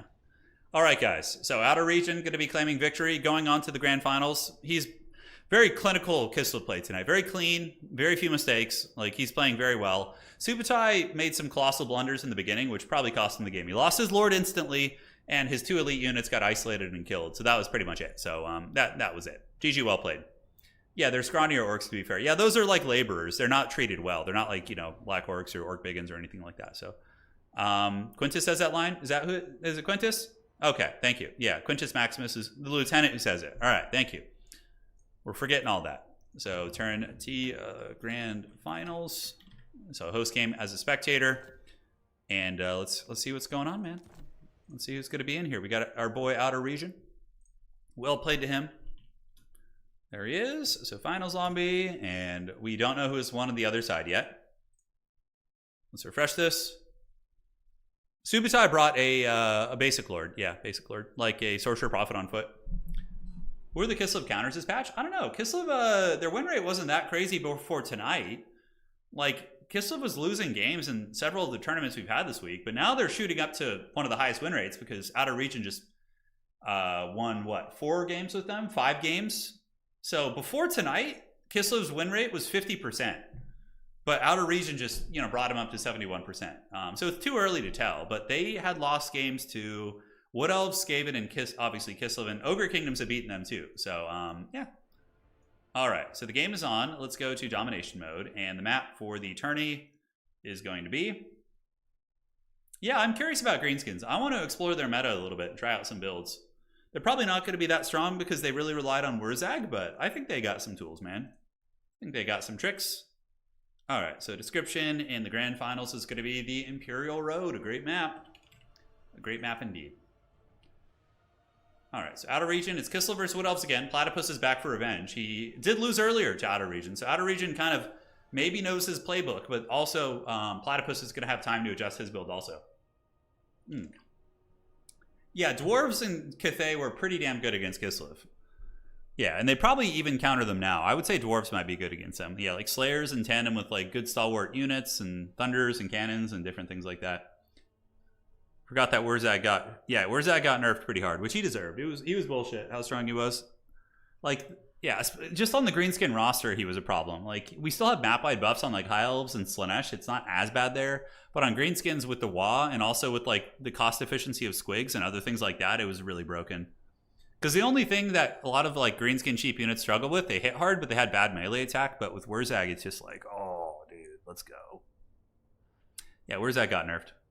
Yeah, Lizardmen are top tier in this patch, I think, but they already were top tier before. Lizardmen were often a top 5 faction in Dom. Very, very good. All right, so we got Kislev versus Wood Elves, and yeah, this is the grand finals, guys. Thank you for joining tonight. It's been a fun tournament. Very efficient, very smooth. Players have been playing their games expeditiously, and overall, man, can't complain. Can't complain at all. Skaven, I think, are fine. Hey, it's Smeagol. Look at him. He's here. The Dark Lord of Age of Empires FFA. Appearing in our chat. Speaking of, we're going to have an FFA stream tomorrow, so hope you're ready, man. An FFA. I might even do a flash tournament this week for FFA. Just like sign-ups in the morning and let's just go, dude. Let's get it. Dude, Gollum is in chat. He's here. Gollum. Has the fact that we started calling you Gollum on stream, has it like bled into your real life at all? Like in any way? Do any of your friends like know about it? Or is there any like, you know, maybe people at the workplace? When communities meet. Yeah, we're all one big family here, man. Always. For years to come, we're going to be playing fun RTS games together. And tabletop games too eventually, which is going to be great. By the way, Subai is going to be one of the individuals who's going to be doing the tabletop channel. He's going to be playing with me. So very excited for that. He lives close by and he's a very good gamer. Like Subai is a power gamer. Like whatever he plays, he finds like the most competitive, strong elements of, and like, so we're going to get some good games for sure. I am but a weak Plat 1, placements were tough. Dude, Smeagol, I placed in Gold 3, and I had to grind all the way up to Conqueror. But like, I had some bad placement games. I went 2 and 3 because I tried to play Byzantines in my placements, and I just got dunked on. It was bad. It was bad. Who's got the nickname Golem? Chris is back in chat. Yeah, he's one of our top tier FFA players in Age of Empires 4, and he earned the name Smeagol with his playstyle. Yeah. RTS most games, Hadri's, most games do have servers. Like Age has servers. I believe Company of Heroes 3 has servers. It's just Total War that suffers with not having servers. You know what I'm saying? It's just Total War. Dude, Age of Empires 4 is so fun. I'm so addicted to it. I can only beat Order of the Dragon because how bad they are. Yeah, Order of the Dragon is janky, but actually they have some weird tactics in FFA I want to try in the next stream. Yeah, Pone, absolutely. All right, guys. So a resident Wood Elf expert in chat, Nerexa, one of the best Wood Elf players of all time, is saying that this Wood Elf build looks a little bit funny or curious. So we will see if it's going to work or if he's going to get crushed into the ground by Kislev, just like everybody else has tonight. Now, ladies and gentlemen, front line's going to be Spears, backed up by the Sisters of Twilight, which are good against Kislev. They have Conjoined Destiny, so if they get brought low by these small arms fire, they can auto-heal themselves, which is great. Which means you can use your magic on things like Melkos and Pit of Shades and Pendulum, which I like a lot. On top of that, we have the Way Watchers with the Waystalker on the side, who's going to be doing some flanking and poking, and just Spears in the front line. Now look at this. Kislev actually mixing in the Wolfheart. So the Action Ambushers will probably be good in this matchup. Just having Pack Trap in general is going to be very, very strong. It's going to be very, very strong indeed. So they're going to keep creeping up. Kislev getting poked a little bit by the Sisters of Twilight. We have seen Kislev defeat Wood Elves twice today in the tournament, so they're 2-0 against them. But Platypus is probably one of the best Warhammer 3 players that we've had in general. He's pretty much been a season top 4 season finalist of all the great championships we've had. Top leaderboard player consistently for every single season. So very, very good, very methodical, and obviously he's going to be playing the sweatiest playstyles that he can find. So yeah, he's very, very good. Outerregion as well, though. This is a duel of top players. These guys are both top leaderboard players for multiple seasons. So yeah, it should be fun. Should be fun. A little bit of a Waywatcher focus fire. I don't hate the Stag Knights. You know, the Sylvan Knights, they had their time in Warhammer 2 when they were 90% physical resist, and they could get healed. Talk about obnoxious. But now they're at 55%, and the Sisters of Twilight move in. And of course the Pack Trap is there. Oh man, they're getting gatted down. Holy shit, this would be an anticlimactic ending. Because I feel like if the Sisters get killed now, I feel like Platy would just, oh my god, that net is so long, dude. I feel like Platy would probably just quit the game. Oh my god, dude. Platy, you had to know Pack Trap was still there. Oh, God. This is such an anticlimactic ending. All right. Oh, no. Oh, no, dude. Oh, oh God. I'm so angry, dude. Look at that shit. Just like this iconic lord. This is like a metaphor for like Platty's experience right now. Oh, God, dude. I would rage quit so hard if that happened to me. Oh, God. Maybe that's his like...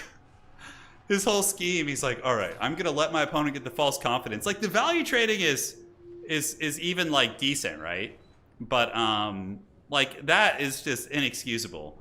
You got to know that your opponent is gonna have pack trap against you. It's like the most meta obnoxious ability ever. Hey, you know what? At least it's fun. You know, it's one of those moments that we can all laugh at and look at the absurdity of it. So, no, it's a best of one final.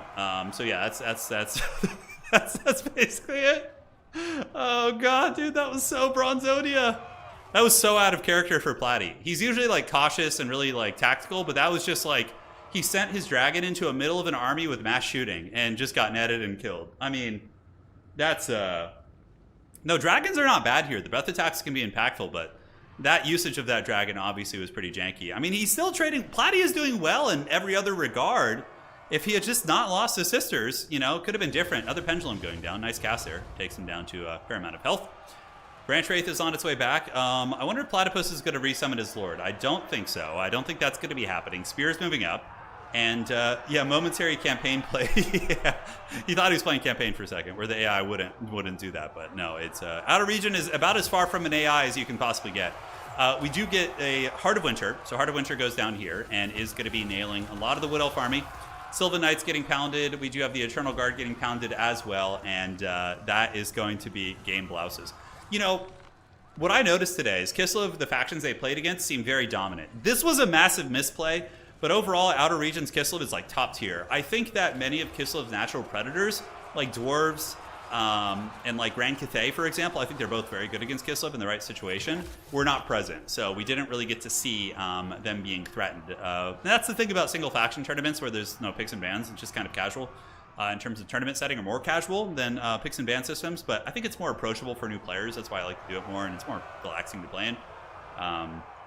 Yeah, that's going to be it. GG, well played. Tournament is won by Outerregion. Coming back.